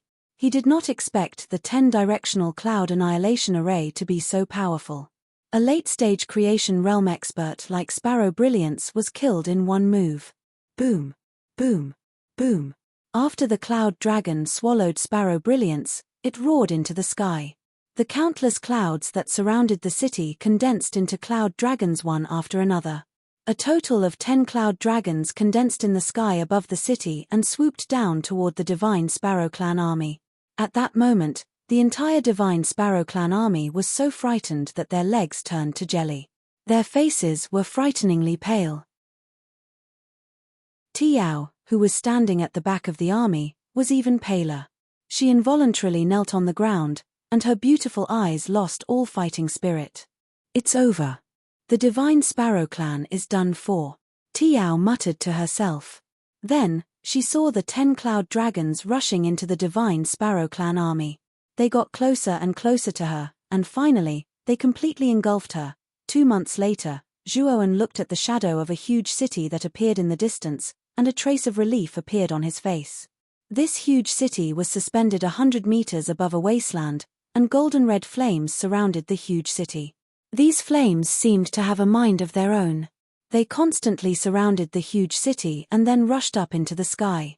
It was as if a divine bird was going to soar into the sky from these flames. Phew! We've finally arrived at Phoenix Blood City. Yu Lu stood beside Shuo when as the corners of his mouth revealed a trace of a smile. Along the way, Yu Lu introduced Phoenix Blood City to Zhuowen. It was said that Phoenix Blood City was a huge city that the Phoenix people had built outside their clan. This city was tens of thousands of times bigger than an ordinary city.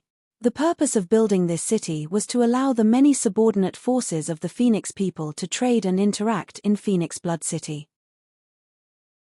The location of Phoenix Blood City was also very unique. It was built in the center of the many subordinate forces of the Phoenix people. It was not far from any of the subordinate forces of the Phoenix people. Apart from the subordinate forces of the Phoenix people, Phoenix Blood City also welcomed other foreign races into the city. However, foreign races that entered Phoenix Blood City had to strictly abide by the rules. Otherwise, they would be easily eliminated by the law enforcers in the city. Before coming, Yu Lu had already said that it was impossible for Zhuowen to directly enter the cities of the Fire Elephant Clan and the Sacred Marten Clan unless he fought his way in. After all, the cities of the Fire Elephant Clan and the Sacred Marten Clan were where their clansmen gathered. If one was not their guest, why would they allow one to enter their cities? This was the same logic as those powerful sects in the human territory, where outsiders were not allowed to enter. Before confirming the exact location of the Huyi Divine Arrow, it was indeed inappropriate for Zhuowen to immediately rush over. However, Phoenix Blood City was different. Foreign races could enter this place.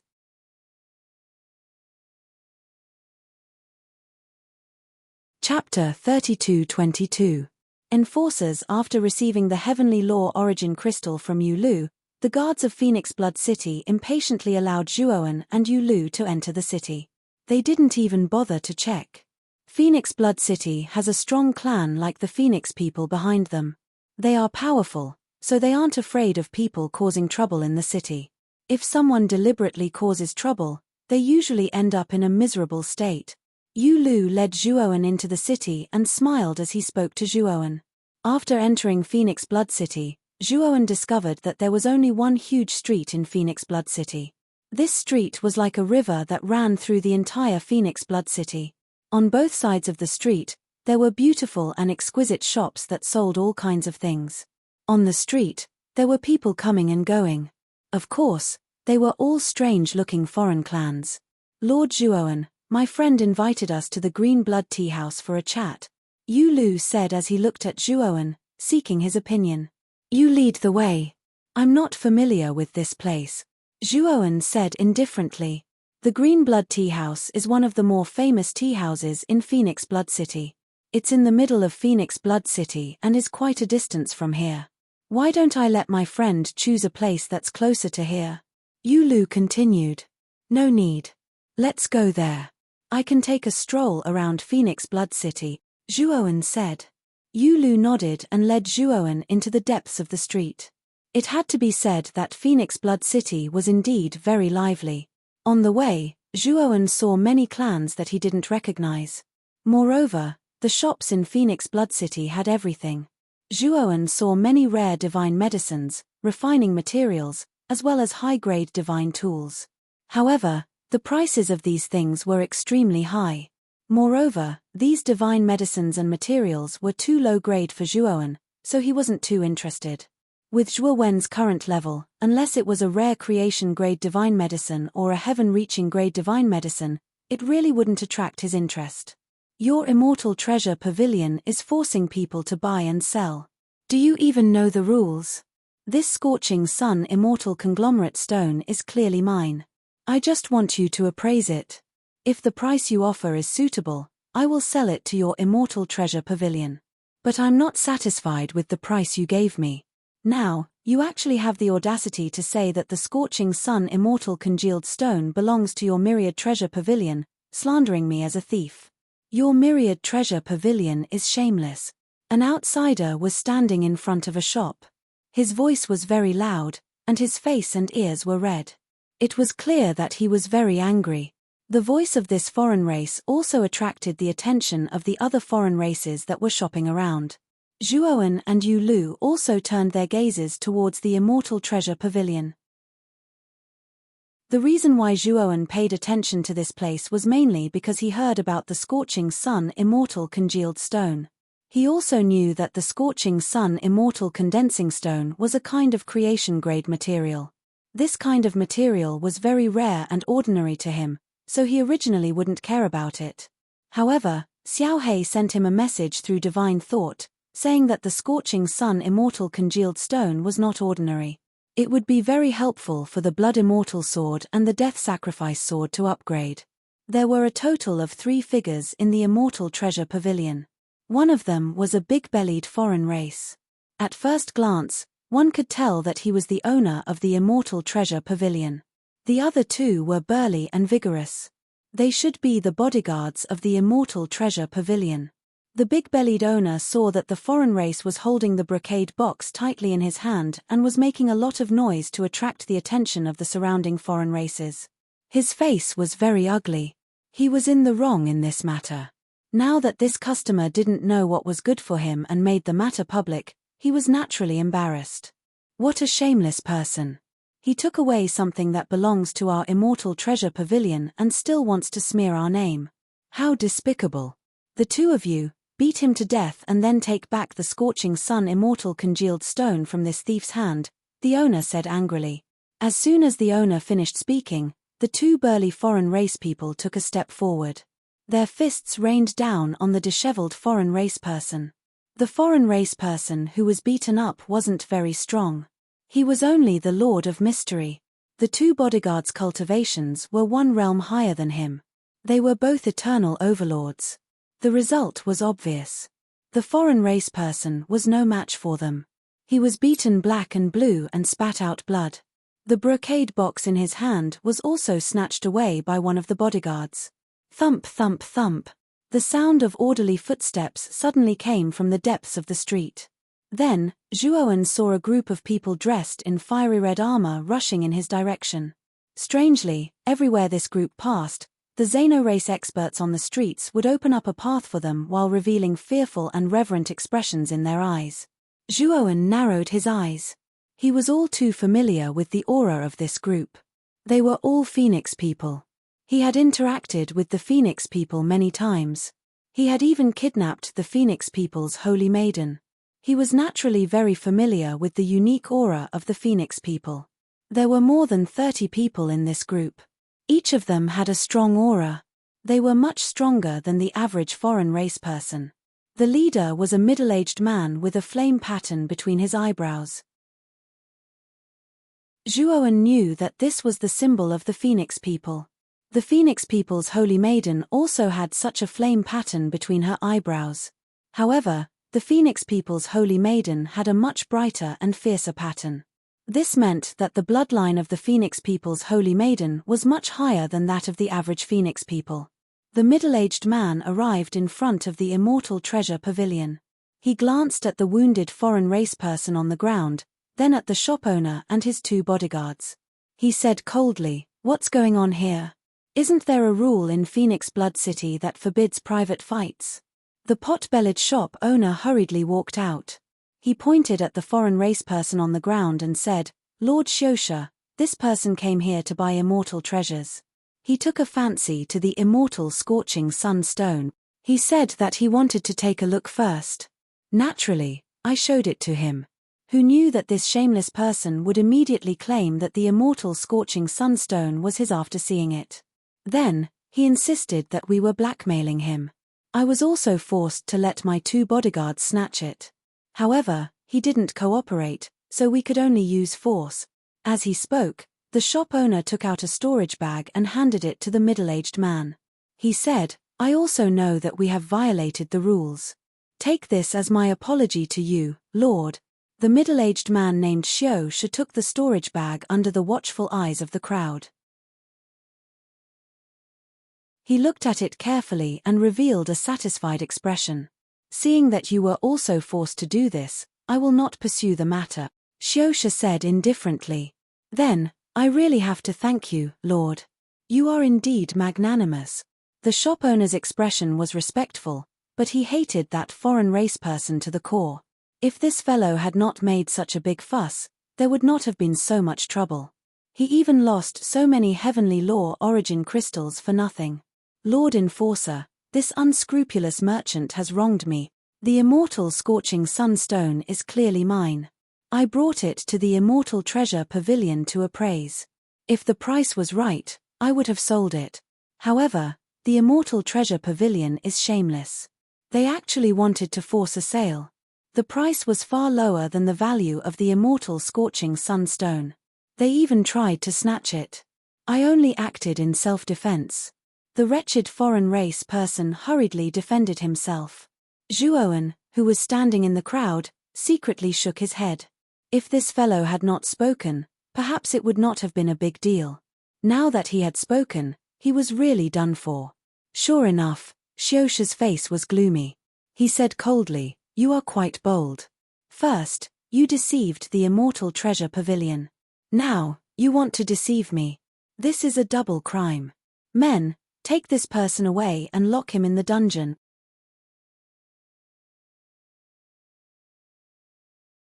Chapter 32-23. Scorching Sun Immortal Congealed Stonejuan couldn't help but frown as he watched the enforcer drag the alien away. He could tell that the alien wasn't lying. There must be something fishy in the words of the Immortal Treasure Pavilion's owner. However, the enforcer didn't even ask any questions before capturing the alien. What made Zhuowen feel even more disdain was that the enforcer called Xiu had blatantly accepted bribes from the Immortal Treasure Pavilion's owner in front of them. If the enforcers were all like this, then the Phoenix Blood City's rule of not fighting would be a joke. Zhuowen didn't speak up for the alien. Instead, he silently recorded the entire scene with his crystal ball. After Xiu ordered the enforcers to drag the alien away, he whispered something to the shop owner. The shop owner revealed a fawning smile before Xiu left. Once the enforcer left, the surrounding aliens also dispersed. Their gazes were as calm as an ancient well. It was obvious that they were already used to this. Yu Lu could tell from Zhuowen's expression just now, so he said softly, "Lord Zhuo, in Phoenix Blood City, the enforcers are the Iron Law. They definitely can't be offended. Even if a third step almighty enters Phoenix Blood City, they wouldn't easily offend the enforcers. After all, the enforcers are people of the Phoenix people. Once you offend them, it'll be terrible." Zhuowen nodded, but he sneered in his heart. He wasn't afraid of the Phoenix people. His purpose for coming here was to cause trouble for the Phoenix people. However, he didn't want to act rashly and alert the enemy. He also didn't want to poke his nose into other people's business. Naturally, there was no need for him to stand out. Zhuowen walked towards the Immortal Treasure Pavilion. Yu Lu's pupils shrank as he hurriedly chased after Zhuowen. He was afraid that Zhuowen would seek justice for what had happened just now. "Brother Yu Lu, don't worry. I'm only going to the Immortal Treasure Pavilion to buy the Scorching Sun Immortal Congealed Stone," Zhuowen said with a faint smile. Yu Lu was even more anxious now. From the scene just now, he had also realized what was going on. This Immortal Treasure Pavilion was a black shop. Why did Zhuowen still want to buy things here? Wasn't this just inviting trouble? Zhuoan did not care about what Yu Lu was thinking as he arrived at the entrance of the Immortal Treasure Pavilion. At this moment, the shopkeeper had yet to enter the shop. When he saw Zhuoan striding over, he cast a sidelong glance at Zhuoan and said indifferently, "Little brother, what do you want to buy?" The shopkeeper's tone was not very good. He recognized that Zhuoan was also a bystander just now. He was not sure if the young man in front of him was really buying something. The two bodyguards standing behind the shop owner suddenly stepped forward and stared coldly at Zhuoan. Their eyes were filled with hostility. The corners of Zhuoan's mouth curled up slightly. He looked at the brocade box in the shop owner's hand and said, "Shop owner, this scorching sun immortal condensing stone is useful to me. How much do you intend to sell it for?" The shop owner was startled. He clearly had not expected that Zhuoan had come to buy the scorching sun immortal condensing stone that he had just forced to sell. The shop owner glanced at Zhuoan and Yu Lu with apprehension, because he realized that the auras of these two people were even more vigorous than his bodyguards. Their cultivations were definitely above the eternal overlord realm. However, when he remembered that this was Phoenix Blood City, he immediately felt more confident and revealed a standard smile at the same time. "Dear customer, you have a good eye. This scorching sun immortal condensing stone is something that I have spent a lot of effort to obtain. You should know that back then, in order to obtain this scorching sun immortal condensing stone." Just as the shop owner was about to talk nonsense in front of Zhuoan, he was immediately stopped by Zhuoan. "I don't want to know the origin of this scorching sun immortal condensing stone. I just want to know how many heavenly law origin crystals it costs to buy this scorching sun immortal condensing stone." The shop owner's eyes flickered. After thinking for a while, he stretched out 5 fingers and gestured in front of Zhuoan. He smiled and said, "I see that you and I are fated, so I'll give you a discount. 50 million high-grade heavenly law origin crystals." Zhuoan narrowed his eyes and coldly looked at the shop owner in front of him. Although the scorching sun immortal condensing stone was a relatively precious creation-grade material, its price could not be so outrageous. 5 million high-grade heavenly law origin crystals was enough to buy this scorching sun immortal condensing stone. However, this shop owner had actually quoted a price of 50 million high-grade heavenly law origin crystals. This was simply a blatant extortion. "Shop owner, isn't this price a little too high?" Zhuoan said in an unfriendly tone. The shop owner was very bold and did not feel embarrassed in the slightest. He smiled and said, "Dear customer, this is the price of the scorching sun immortal condensing stone in Phoenix Blood City. Moreover, I dare guarantee that in the entire city, only my shop has scorching sun immortal condensing stone. I can't take out so many heavenly law origin crystals in a short period of time. I'll use divine pills to exchange with you." Zhuoan frowned slightly. He did have so many heavenly law origin crystals in his great world, but taking them out was a little painful for him. After all, heavenly law origin crystals were too important to his daily cultivation. He could not bear to take out so many. However, if he used divine pills to exchange, the pressure on him would be much lighter. After all, he was a master alchemist and had many high-grade divine pills on him. "Do you have any creation-grade divine pills? If you don't, it's not enough to exchange for this scorching sun immortal condensing stone," the shop owner said lazily. "This Tai Chi energy gathering divine pill is a creation-grade divine pill. I think it's enough to exchange for this scorching sun immortal condensing stone."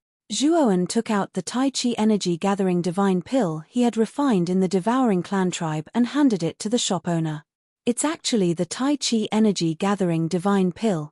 The shop owner's eyes lit up with ecstasy as he received the divine pill from Zhuoan. This Tai Chi energy gathering divine pill was a precious divine pill that could help a creator break through to the creator realm. No cultivator below the creator realm could resist this divine pill. However, he quickly restrained his joy and took the Tai Chi energy gathering divine pill.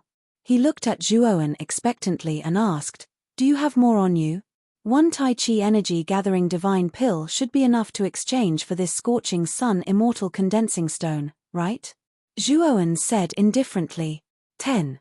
"Customer, if you can take out 10 Tai Chi energy gathering divine pills, This scorching sun immortal condensing stone is yours, the shop owner said expectantly. Zhuowen glanced at the shop owner indifferently and took out 9 Tai Chi energy gathering divine pills. Speaking of which, 10 Tai Chi energy gathering divine pills were really nothing to Zhuowen. Of course, if not for Xiao Hei's strong request to buy this scorching sun immortal condensing stone, even if Zhuowen did not care much about the Tai Chi energy gathering divine pills, he would not have taken out 10 to exchange for this item. After receiving the other 9 Tai Chi energy gathering divine pills, the shop owner trembled with excitement. He did not expect this young man to really take out 9 more Tai Chi energy gathering divine pills. Didn't this mean that this young man had even more Creator Realm divine pills on him? Thinking of this, the shop owner trembled with excitement. Zhuowen said indifferently, "Shop owner, give me the scorching sun immortal condensing stone." He, customer, 10 Tai Chi energy gathering divine pills might not be enough. If you take out another 10, I'll give you this scorching sun immortal condensing stone without another word. The shopkeeper's throat trembled as he spoke with a greedy gaze. Oh, are you courting death? Chapter 32:24. Dismantle. The shop owner was fearless, and he hurriedly retreated into the shop. He made a hand seal with his right hand, and a ripple of array formation appeared at the entrance of the shop. Zhuowen was a little surprised. The array formation that appeared at the entrance of the shop was actually a God of Creation stage defensive array formation. This Immortal Treasure Pavilion's shop wasn't very big, but it actually had such a powerful defensive array formation. This made Zhuowen feel a little surprised. Lord Shuo, all the shops in Phoenix Blood City have their own independent array formations. These array formations were set up by the God Formation Masters of the Phoenix people at a high price. The higher the level of the array formation, the higher the price. This Immortal Treasure Pavilion must have spent a lot of Heavenly Tao origin crystals to hire a God of Creation stage formation master to set up such an array formation in their shop. Yu Lu explained softly beside Zhuowen. There was hesitation in his eyes as he said, "Lord Shuo, once the array formation is activated, the enforcers will definitely be alerted. I think we should leave quickly. The enforcers should be here soon." Zhuowen nodded. His gaze passed through the array formation at the entrance of the shop and landed on the shop owner. "I don't want to waste any more time with you. Give me the scorching sun immortal congealed stone, and I won't touch you or your shop." The shop owner laughed loudly, and there was a mocking look in his eyes. "Dear customer, where do you get your confidence from? You actually want to destroy my shop?" After saying that, the shop owner sat down in the shop and poured himself a cup of wine. In his eyes, although Zhuowen and Yu Lu's auras were powerful, they were only God of Creation stage cultivators. The array formation at the entrance of his shop was a God of Creation stage defensive array formation, and it was enough to stop the two of them for a while. Soon, the enforcers would be here. When that time came, he would use the same trick again. The two of them would suffer the same fate as the last outsider, and he would have obtained 10 Tai Chi spirit gathering divine pills for free. At this moment, many outsiders had gathered around the shop again. When they saw the defensive array formation at the entrance of the Immortal Treasure Pavilion, they all shook their heads. They knew that the two people at the entrance of the shop were unlucky. Zhuowen sneered, and he took a step forward and threw a punch at the entrance of the shop. "You actually dared to take on the formation head-on. You're simply brainless." The shopkeeper took a sip of tea and saw Zhuowen punch towards the array. He couldn't help but laugh loudly. Rumble. Zhuowen's fist smashed the big array. His right hand turned into a claw and swept out like lightning, blasting the two bodyguards in front of him into a bloody mist. Then, he grabbed the pot-bellied shopkeeper.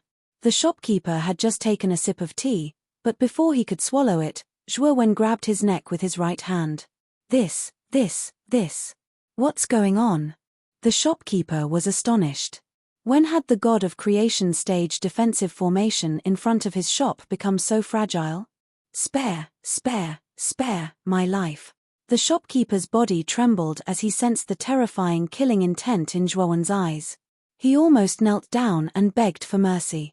Unfortunately, Zhuowen didn't give him another chance.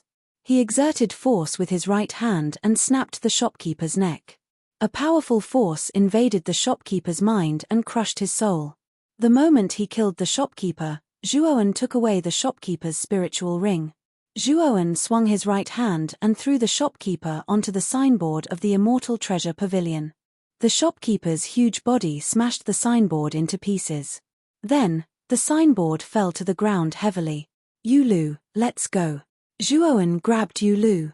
The space-time energy swirled around them and they disappeared on the spot. After Zhuowen's Pangu sacred body had fused with the candle dragon Jiyu, his use of the power of time and space had almost reached another wonderful level.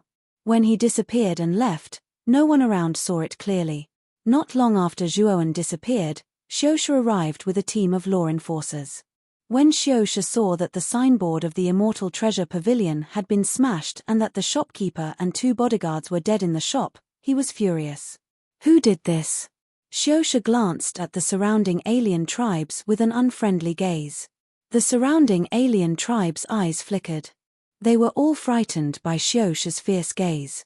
They quickly waved their hands, indicating that they had nothing to do with the destruction of the Immortal Treasure Pavilion. Master Xiosha, it was done by 2 members of the Devouring clan. An alien tribe member walked out with fear. He took out a crystal ball and handed it to Xiosha. Xiosha took the crystal ball and looked at the recording. The recording was the scene where Zhuowen had broken the restriction at the entrance of the shop with 1 punch and killed the shopkeeper instantly. Xiosha put away the crystal ball and said to the alien tribe member, "You're good. Since you've done well, if you want to join the law enforcers, just tell them my name. I'm sure you can join the law enforcers." "Thank you, Master Xiosha." The alien tribe member was overjoyed. Under many envious gazes, he bowed to Xiosha. The law enforcers of the Phoenix Blood City were the most popular profession. All the alien tribes in the Phoenix Blood City wanted to join the law enforcers. Unfortunately, the law enforcers of the Phoenix Blood City were very strict. Unless you had some connections, it was almost impossible to join the law enforcers through the proper channels. That alien tribe member had just given Xiosha the recording in the crystal ball, and he easily got the qualification to join the law enforcers. How could the other alien tribes not be jealous of him? Xiosha talked to the alien tribe member for a while and then took his team away. The Immortal Treasure Pavilion was a shop in the Phoenix Blood City, and someone had destroyed it. This was really bad. Xiosha had to mobilize the rest of the law enforcers to search for the 2 bold members of the Devouring clan. The Purple River slowly disappeared. Zhuowen and Yulu had arrived at the middle section of the Phoenix Blood City's street. The middle and back sections of the street were even more crowded. All of them were experts of the outsider races. Zhuowen and Yulu had changed their appearances and the aura of the Devouring clan on their bodies. Then, they walked to the Green Blood Tea House, which wasn't far from here. As Zhuowen had just destroyed the Immortal Treasure Pavilion, the law enforcers must have noticed him. If they swaggered on the street like that, it was no different than courting death. The Green Blood Tea House was a high-class place in the Phoenix Blood City. It was a 10-jong-tall building.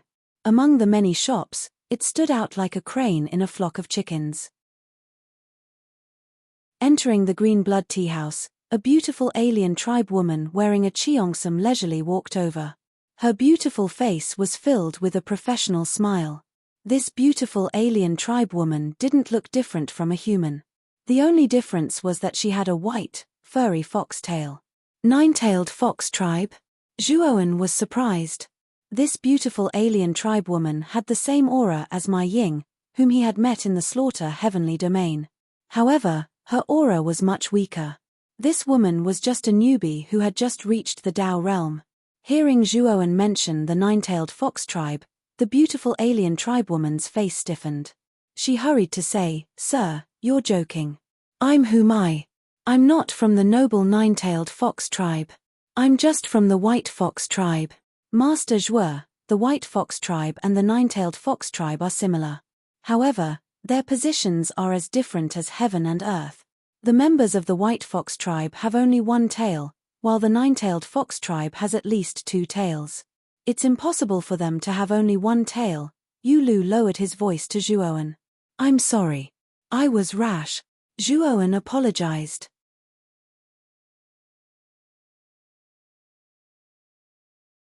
Chapter 32-25. Sai-ku 2 guests. Our green blood tea house has 10 floors, with the lowest floor being the worst and the 10th floor being the best. Naturally, the price increases with each floor. May I know which floor's private room you would like to go to?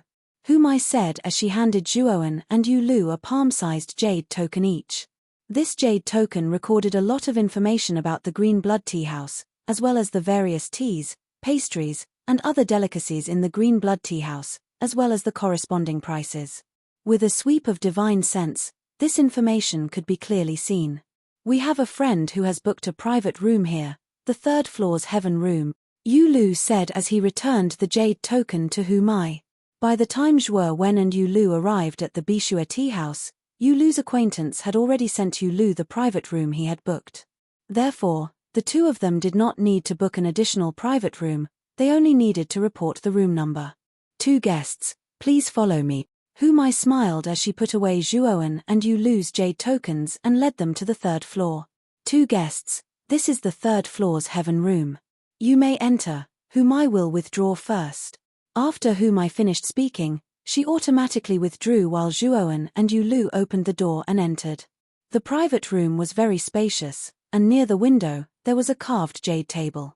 At this moment, a middle-aged man in a black trench coat was sitting on top of the jade table. Originally, the middle-aged man was paying attention to the scenery outside the window, but when he heard the door open, he slowly turned his head. The moment Zhuowen saw the middle-aged man's face, he couldn't help shuddering, because this person's face was covered in terrifying scars. Zhuowen could see that these scars used to be hard scales, but now, they were completely destroyed, leaving behind only a series of scars. There were almost no intact scars on his face. Before coming here, Yulu had mentioned this person to Zhuowen. It was said that Yulu himself didn't know what race this person was from, he only knew that this person was called Sai-ku. When Yulu first came to Phoenix Blood City, he had sought out this person to cooperate with him, inquiring about some enemy races, and the information this person provided was completely accurate and reliable. This was also the reason why Yulu insisted on looking for this person. Furthermore, the moment he entered the private room, Zhuowen discovered that there was a strange energy lingering around Siku. This strange energy was like a layer of gauze, completely concealing Sai-ku's aura. Zhuowen actually couldn't see through Siku's cultivation. Have a seat. Tell me why you're looking for me. Siku merely glanced at Zhuowen and Yulu. After saying this, he turned his head and looked out the window. It was as if he had no intention of paying attention to Zhuowen and Yulu if they did not speak. Zhuowen and Yulu looked at each other. Yulu smiled awkwardly and said, "Brother Siku, I'm just a referral this time. The one who's really looking for you is this Lord Zhuo. He has something to ask you." Siku turned his head and sized up Zhuowen. Clearly, he was a little surprised. This Zhuowen's cultivation was clearly weaker than Yulu's, but Yulu actually respectfully addressed this person as Lord. "If you want to inquire about something, you should know my rules, right?" Siku said indifferently. Zhuowen nodded, took out 1,000 high-grade heavenly law origin crystals, and handed them to Siku. Siku took the 1,000 high-grade heavenly law origin crystals without any trace of politeness and said calmly, "Ask away. If I think the question is too difficult, you'll have to pay more." Zhuowen smiled and said, "What I want to ask is the Huyi divine arrow that the Fire Elephant clan and Sacred Martin clan stole from the Devouring clan still in their clan? If not, where is it?" This question is not simple. It requires at least 100,000 high-grade heavenly law origin crystals. Siku said expressionlessly. Zhuowen generously handed Siku a storage bag with 100,000 high-grade heavenly law origin crystals. Siku counted and then said in a low voice, "Huyi divine arrow is still in the 2 clans. Moreover, I know that the Huyi divine arrow of the Fire Elephant clan is in the hands of the young master of the Fire Elephant clan. The young master of the Fire Elephant clan, Mao Bo, is the monstrous genius of the Fire Elephant clan in the last 10,000 years. His innate talent is really high. I heard that in the Phoenix people's territory, he's second only to the saintess of the Phoenix people. The current patriarch of the Fire Elephant clan, Liang Ce, loves Mao Bo a lot. He almost spoils him to the sky. He depends on Mao Bo for everything.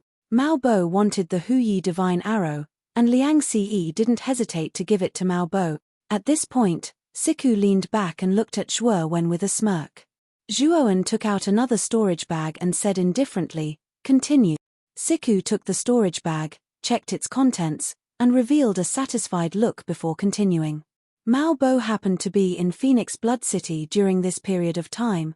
I heard that Mao Bo's main objective in coming to Phoenix Blood City this time was to woo the sacred Marten race's genius, Yuanfu. Given Mao Bo's personality, he definitely carried the Huyi divine arrow with him. Zhuowen's eyes lit up when he heard that.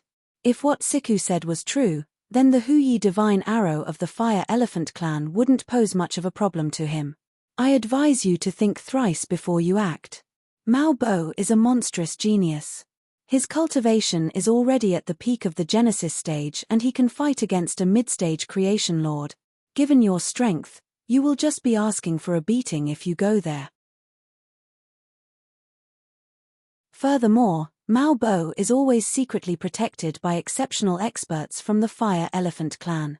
Even if you can defeat Mao Bo, you will die on the spot, Siku said mockingly. You don't have to meddle in my affairs. You just have to tell me what you know.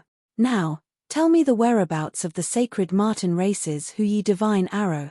Zhuowen said indifferently. Although Siku had been rebutted, he wasn't angry. Instead, he crossed his legs and didn't say anything. Zhuowen took out another storage bag and tossed it to Siku. Speak. Siku put away the storage bag and grinned. Friend, you are very smart. The sacred Marten races Huyi divine arrow should have been kept in the clan. I don't know the details inside. However, I believe that Yuanfu definitely knows. If you can catch Yuanfu's eye and get her to bring you into the sacred Marten race, you can seize the opportunity to steal the Huyi divine arrow. Siku's face was filled with ridicule as he laughed out loud. Unfortunately, halfway through his laugh, he was slapped to the ground, causing a deep red mark to appear on his cheek. Siku got up and glared coldly at Zhuowen as a terrifying aura erupted. How dare you hit me? Siku gnashed his teeth as he glared at Zhuowen. Zhuowen sat calmly on the spot and said indifferently, I only asked you to give me information earlier. I didn't ask you to give me any lousy ideas. You're courting death. Siku flew into a rage. His right hand formed a claw and grabbed at Zhuowen. Unfortunately, Zhuowen easily grabbed Siku's right hand. The powerful force caused Siku to grimace in pain, and he was extremely shocked in his heart. Your internal organs have been shattered. Now, you're only relying on your heart to maintain your body. It must be very difficult. Zhuowen said indifferently. Siku's expression changed drastically. He hurriedly withdrew his hand and looked at Zhuowen in disbelief. How did you know? Zhuowen didn't answer Siku's question. When he couldn't see through Siku, he secretly used the torch dragon's eye to see through Siku. Siku's cultivation was very high. Zhuowen believed that this guy was at least a Skyreach lord. However, his internal organs had been destroyed by a terrifying force, leaving only his heart intact. His body was also suppressed by that force and couldn't recover from his internal injuries. He had less than 10% of his strength left. He could only use the strength of a peak Genesis lord.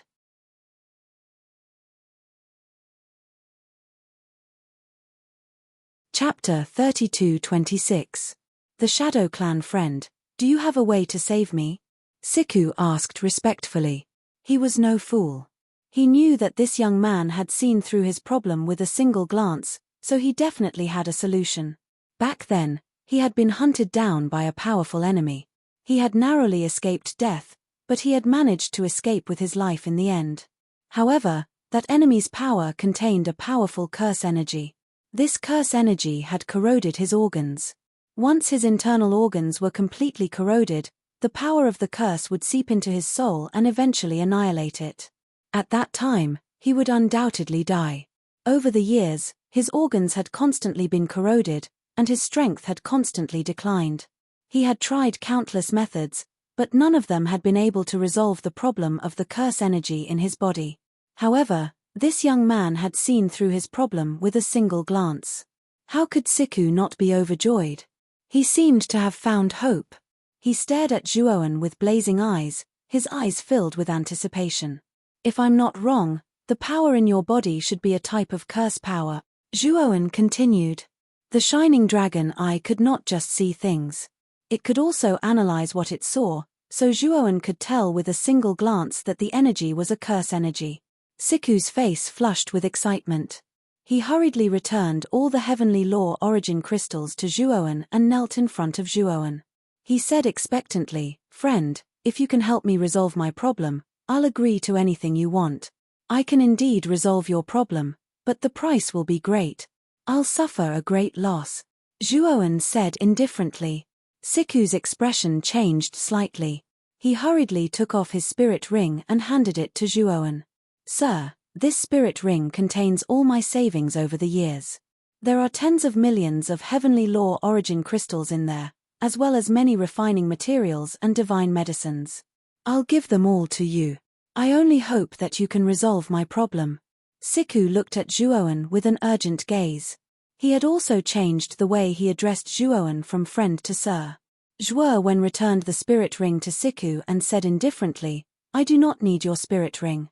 I still have one last question to ask you. If your question can satisfy me, I can help you resolve the hidden danger in your body." "Sir, what's the question you want to ask?" "As long as I know it, I'll definitely give you a satisfactory answer," Siku asked. "Have you heard of a woman named Mu Chunxue among the Phoenix people?" Zhuowen's eyes flashed with a strange light. He suppressed the excitement in his heart. Siku was stunned. He looked at Zhuowen in confusion and thought for a while. Finally, he shook his head and said, "My lord, I'm sorry. I know a little about the Phoenix clan. I've heard of all the famous experts there, but I've never heard of the name Mu Chunxue." Zhuowen was disappointed. It seemed that the Phoenix people had secretly imprisoned Mu Chunxue after bringing her back. Even among the Phoenix people, there probably weren't many who knew about Mu Chunxue. It seemed that he could only ask the saintess of the Phoenix people about this. Siku saw Zhuowen's disappointed expression and felt conflicted. Could it be that he had disappointed this sir? Sir wouldn't refuse to treat his problem, right? "Sir, if you really want to know about this Mu Chunxue, I can sneak into the Phoenix people and ask around for you," Siku quickly said. "You're from the Phoenix people?" Zhuowen asked in astonishment. Siku shook his head and said, "I'm not from the Phoenix people. I'm from the Shadow Clan. We Shadow Clan are natural assassins. Our talent is to imitate auras and imitate auras. The reason why I know so much about the Fire Elephant Clan and the Sacred Marten Clan is because I once imitated their auras and sneaked into their tribes. That's why I know so much inside information." Yu Lu was shocked. He looked at Siku and said, "Brother Siku, you're from the Shadow Clan? I thought the Shadow Clan was extinct.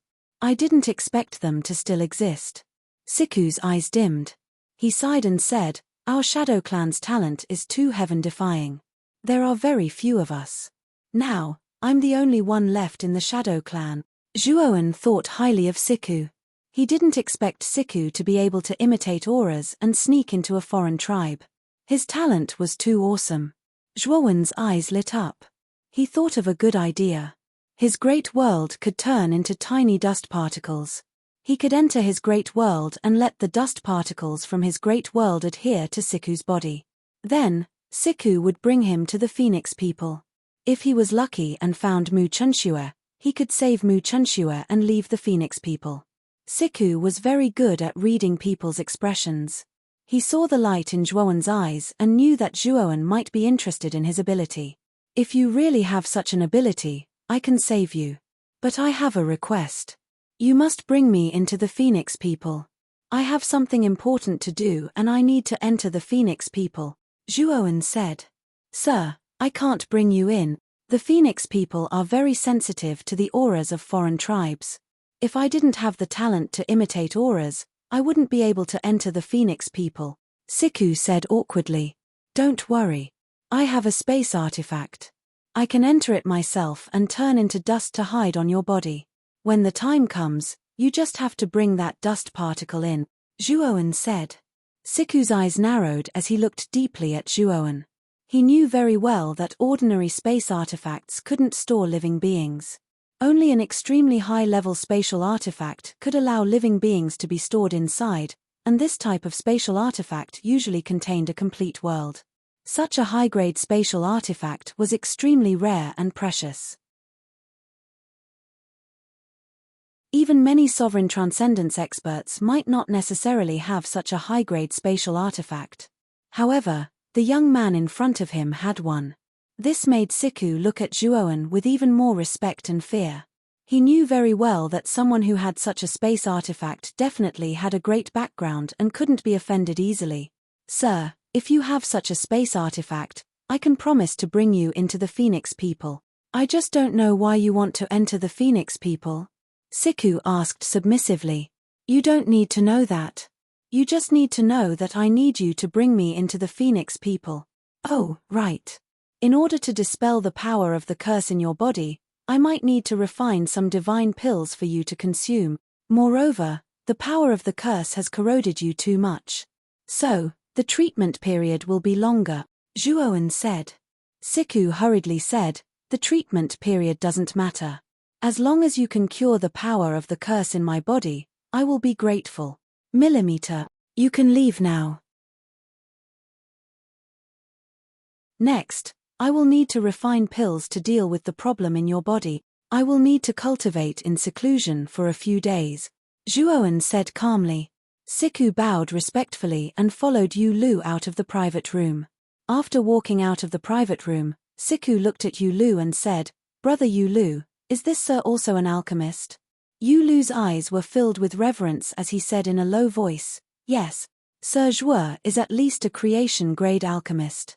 If he says that he can cure your problem, then there will definitely be no problem. Last time, he gave me 3 essence-gathering divine pills. I only took 1, and I advanced from the mid-stage to the peak of the creator grade. After I completely stabilize my cultivation level, I plan to take the remaining 2 essence-gathering divine pills and break through to the creator grade in one go.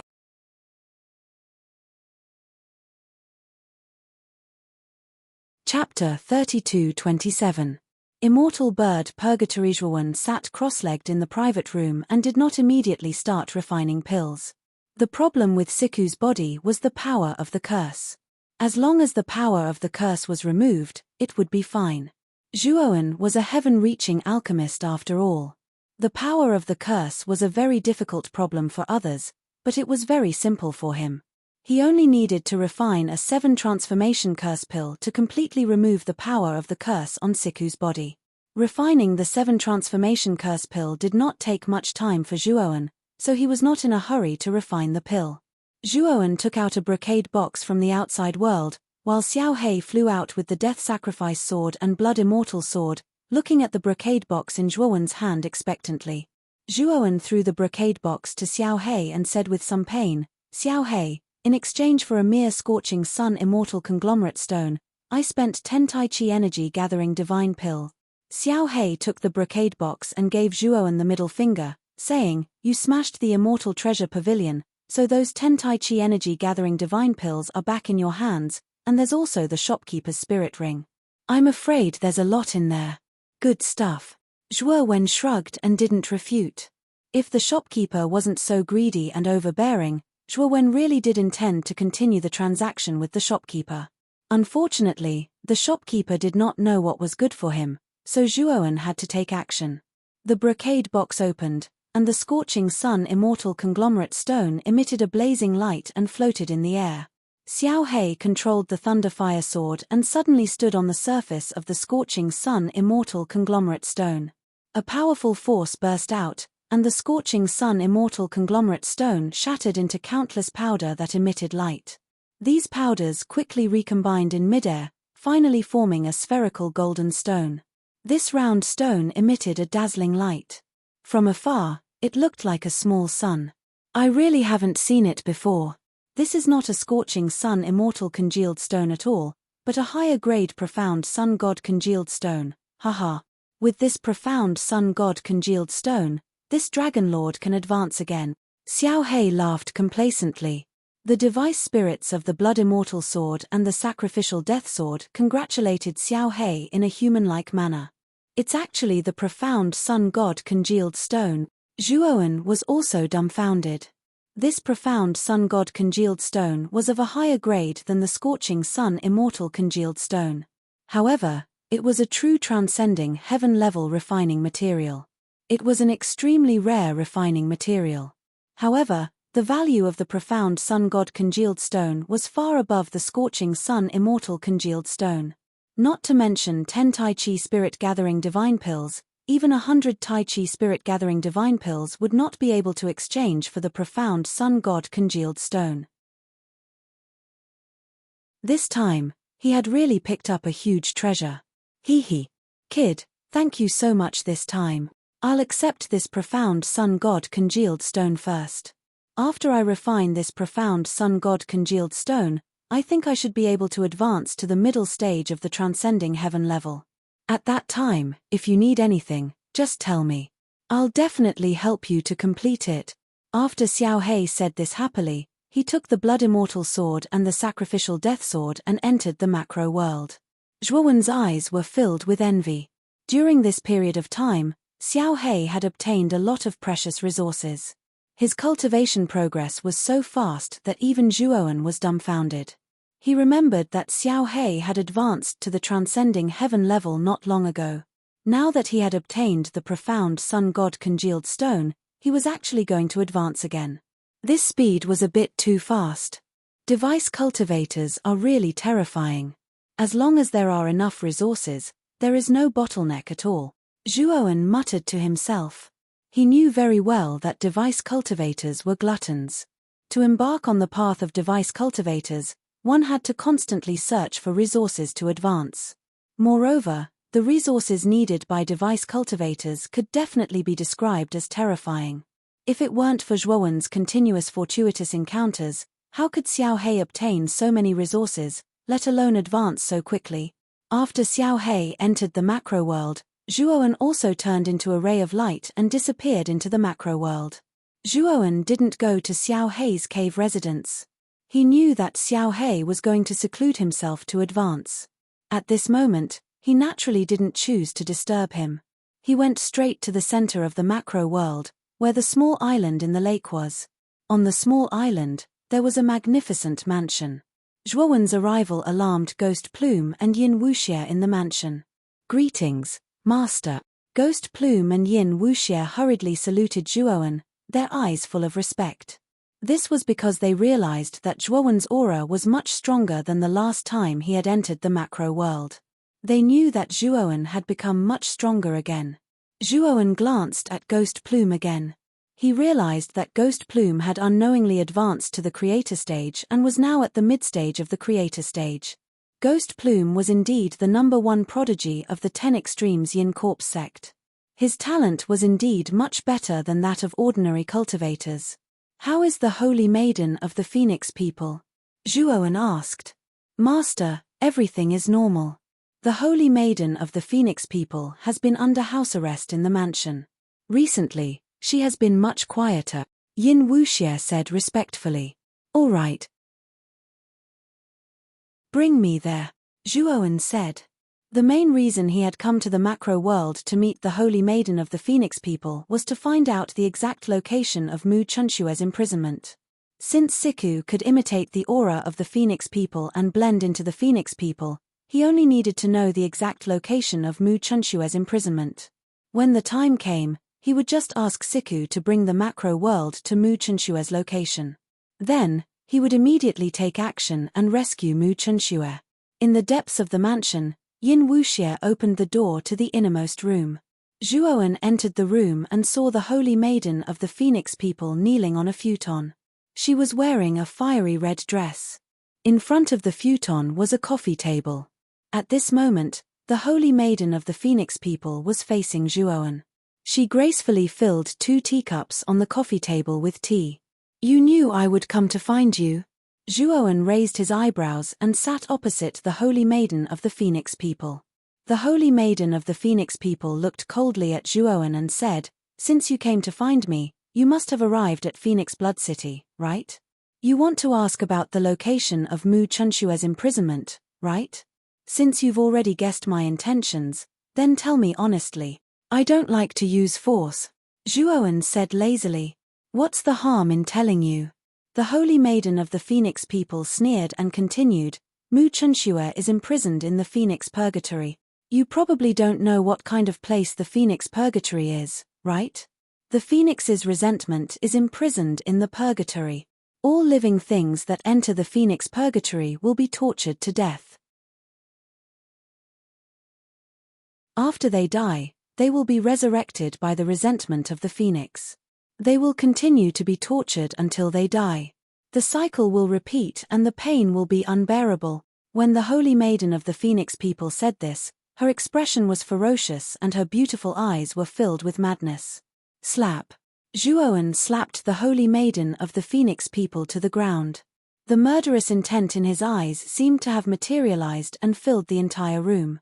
The Holy Maiden of the Phoenix people spat out a mouthful of blood. She looked up at Zhuoan with hatred and said, "Zhuoan, no one can break into the Phoenix Purgatory. Even if you enter, you won't be able to come out. You only have one choice now, and that is to return me to the Phoenix people and beg for mercy. Maybe my heart will soften and I will release Mu Chunshue and return her to you." Zhuoan stood up and looked coldly at the Holy Maiden of the Phoenix people. He said, "If it weren't for the fact that you still have some use, you would be a corpse by now." After he finished speaking, Zhuoan turned and left. The Holy Maiden of the Phoenix people screamed hysterically behind him.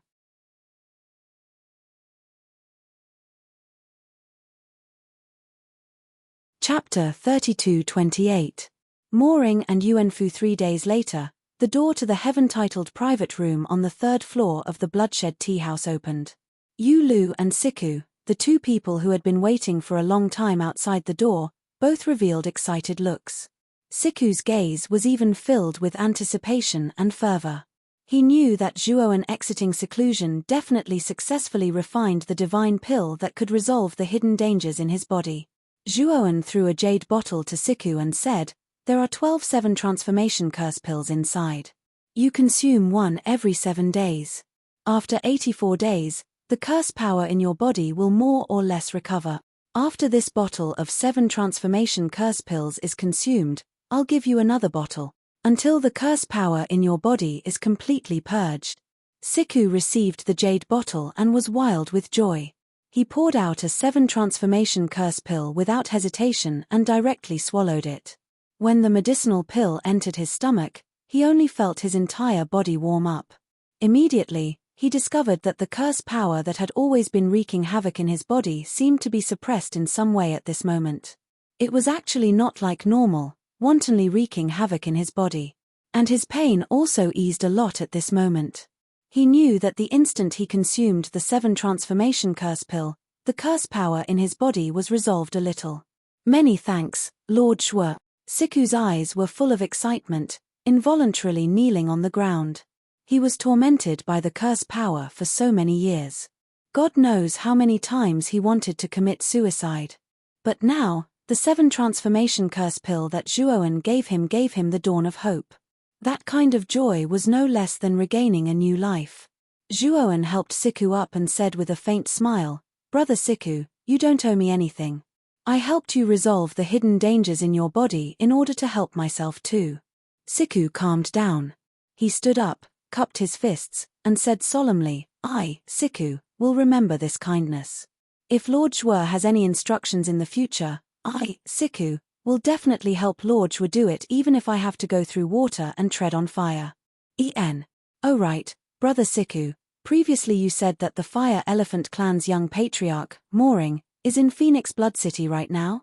I wonder if you know the exact location of that mooring right now? Zhuoan suddenly asked. Siku glanced at Zhuoan and hesitated. He already knew that Zhuoan's main objective for asking about the Fire Elephant clan and the Sacred Marten clan was the Huyi Divine Arrow. Since the Fire Elephant clan's Huyi Divine Arrow was on the mooring, This youth was probably planning to snatch it. Zhuoan looked at Siku calmly and did not rush him. He wanted to see Siku's attitude. If Siku was truly grateful, he would naturally tell him where the moorings were. But if Siku hesitated and didn't say anything, he would completely sentence Mooring to death in his heart. In the future, even if Siku begged him, he wouldn't take out the 7 transformation curse pill. And just in case, Zhuoan gave Siku the 7 transformation curse pill, which was only a semi-finished product. The real 7 transformation curse pill only needed 1 to completely solve the hidden dangers in Siku's body. Zhuoan originally didn't trust Siku. Naturally, it was impossible to give the finished 7 transformation curse pill to Siku from the beginning.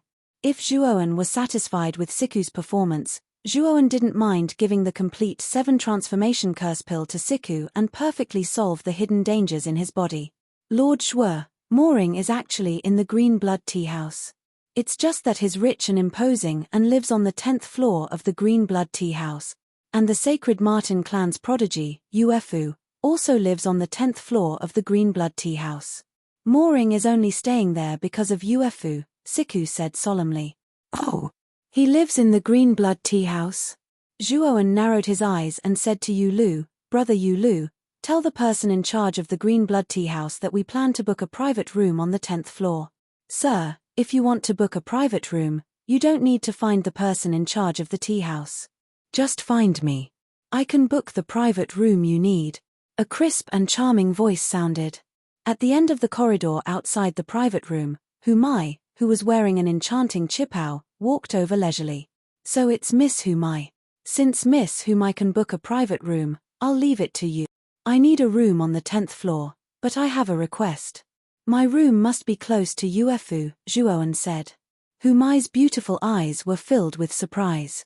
She glanced at Zhuoan and said with a charming smile, I didn't expect you to be one of Miss Uefu's suitors. You're in luck. In Miss Uefu's room, there just happens to be an injured suitor who has just checked out. If you really want it, I can arrange it for you immediately. Then I'll have to trouble Miss Humai. Zhuoan cupped his hands. Humai moved very quickly and returned in about half an incense stick's time. She was holding a jade token with the worded written on it. It should be the room D on the 10th floor of the Green Blood Tea House.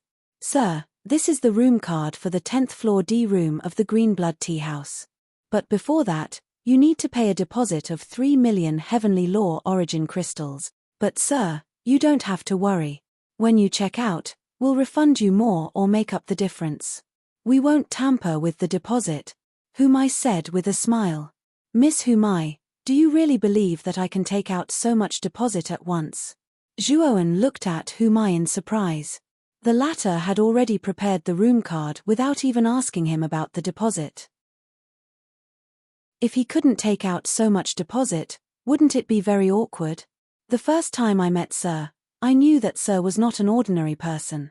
3 million Heavenly Law Origin crystals should be something you can take out, Humai said with a charming smile. The corners of Zhuoan's mouth curled up slightly. He nodded at Humai and handed a storage bag to her, saying, There are 3 million Heavenly Law Origin crystals in here. Check it. Humai checked it and smiled. She handed the room card to Zhuoan and stuck out her tongue playfully, saying, Sir, I really didn't misjudge you. By the way, may I know your name? Humai suddenly asked. Zhuoan was startled, then smiled and said, My name is Zhuoan. You can call me by my name next time. Thank you. Then I'll take my leave first. Have a pleasant stay. Humai left the corridor with happy footsteps. Let's go. Let's go to the 10th floor to take a look. As Zhuoan spoke, he led Yulu and Siku upstairs and soon arrived at the 10th floor. The decor of the 10th floor was much more luxurious than the 3rd floor. The heavenly law energy here also far exceeded the outside world. This was clearly a very suitable place for cultivation. Zhuowen found the D room. Just as he was about to open the door of the room next door opened first. Then, a beautiful foreign race woman walked out. This foreign race woman was extremely beautiful. Her appearance was similar to a human's, and she wore a black and white mink coat. She was full of nobility and elegance from head to toe. The most eye-catching thing was the black and white tail that grew out of the woman's back, which added a cute charm to her. The foreign race woman only glanced at Zhuoan and the other two before leaving. Lord Shui, she is the sacred Martin race's UFO. Siku said softly. As soon as Siku said that, the door of the B room not far away opened, and a burly foreign race youth walked out. UFO, wait for me. Where are you going? The foreign race youth was very loud, his voice as loud as a drum. UFO glanced coldly at the foreign race youth. Her footsteps did not stop at all as she replied coldly, Mao Bo, don't follow me. I'm just going out for a walk. It's none of your business. You're tuning in to the Celestial War YouTube channel. Don't forget to subscribe and join us on this journey to catch the most captivating stories,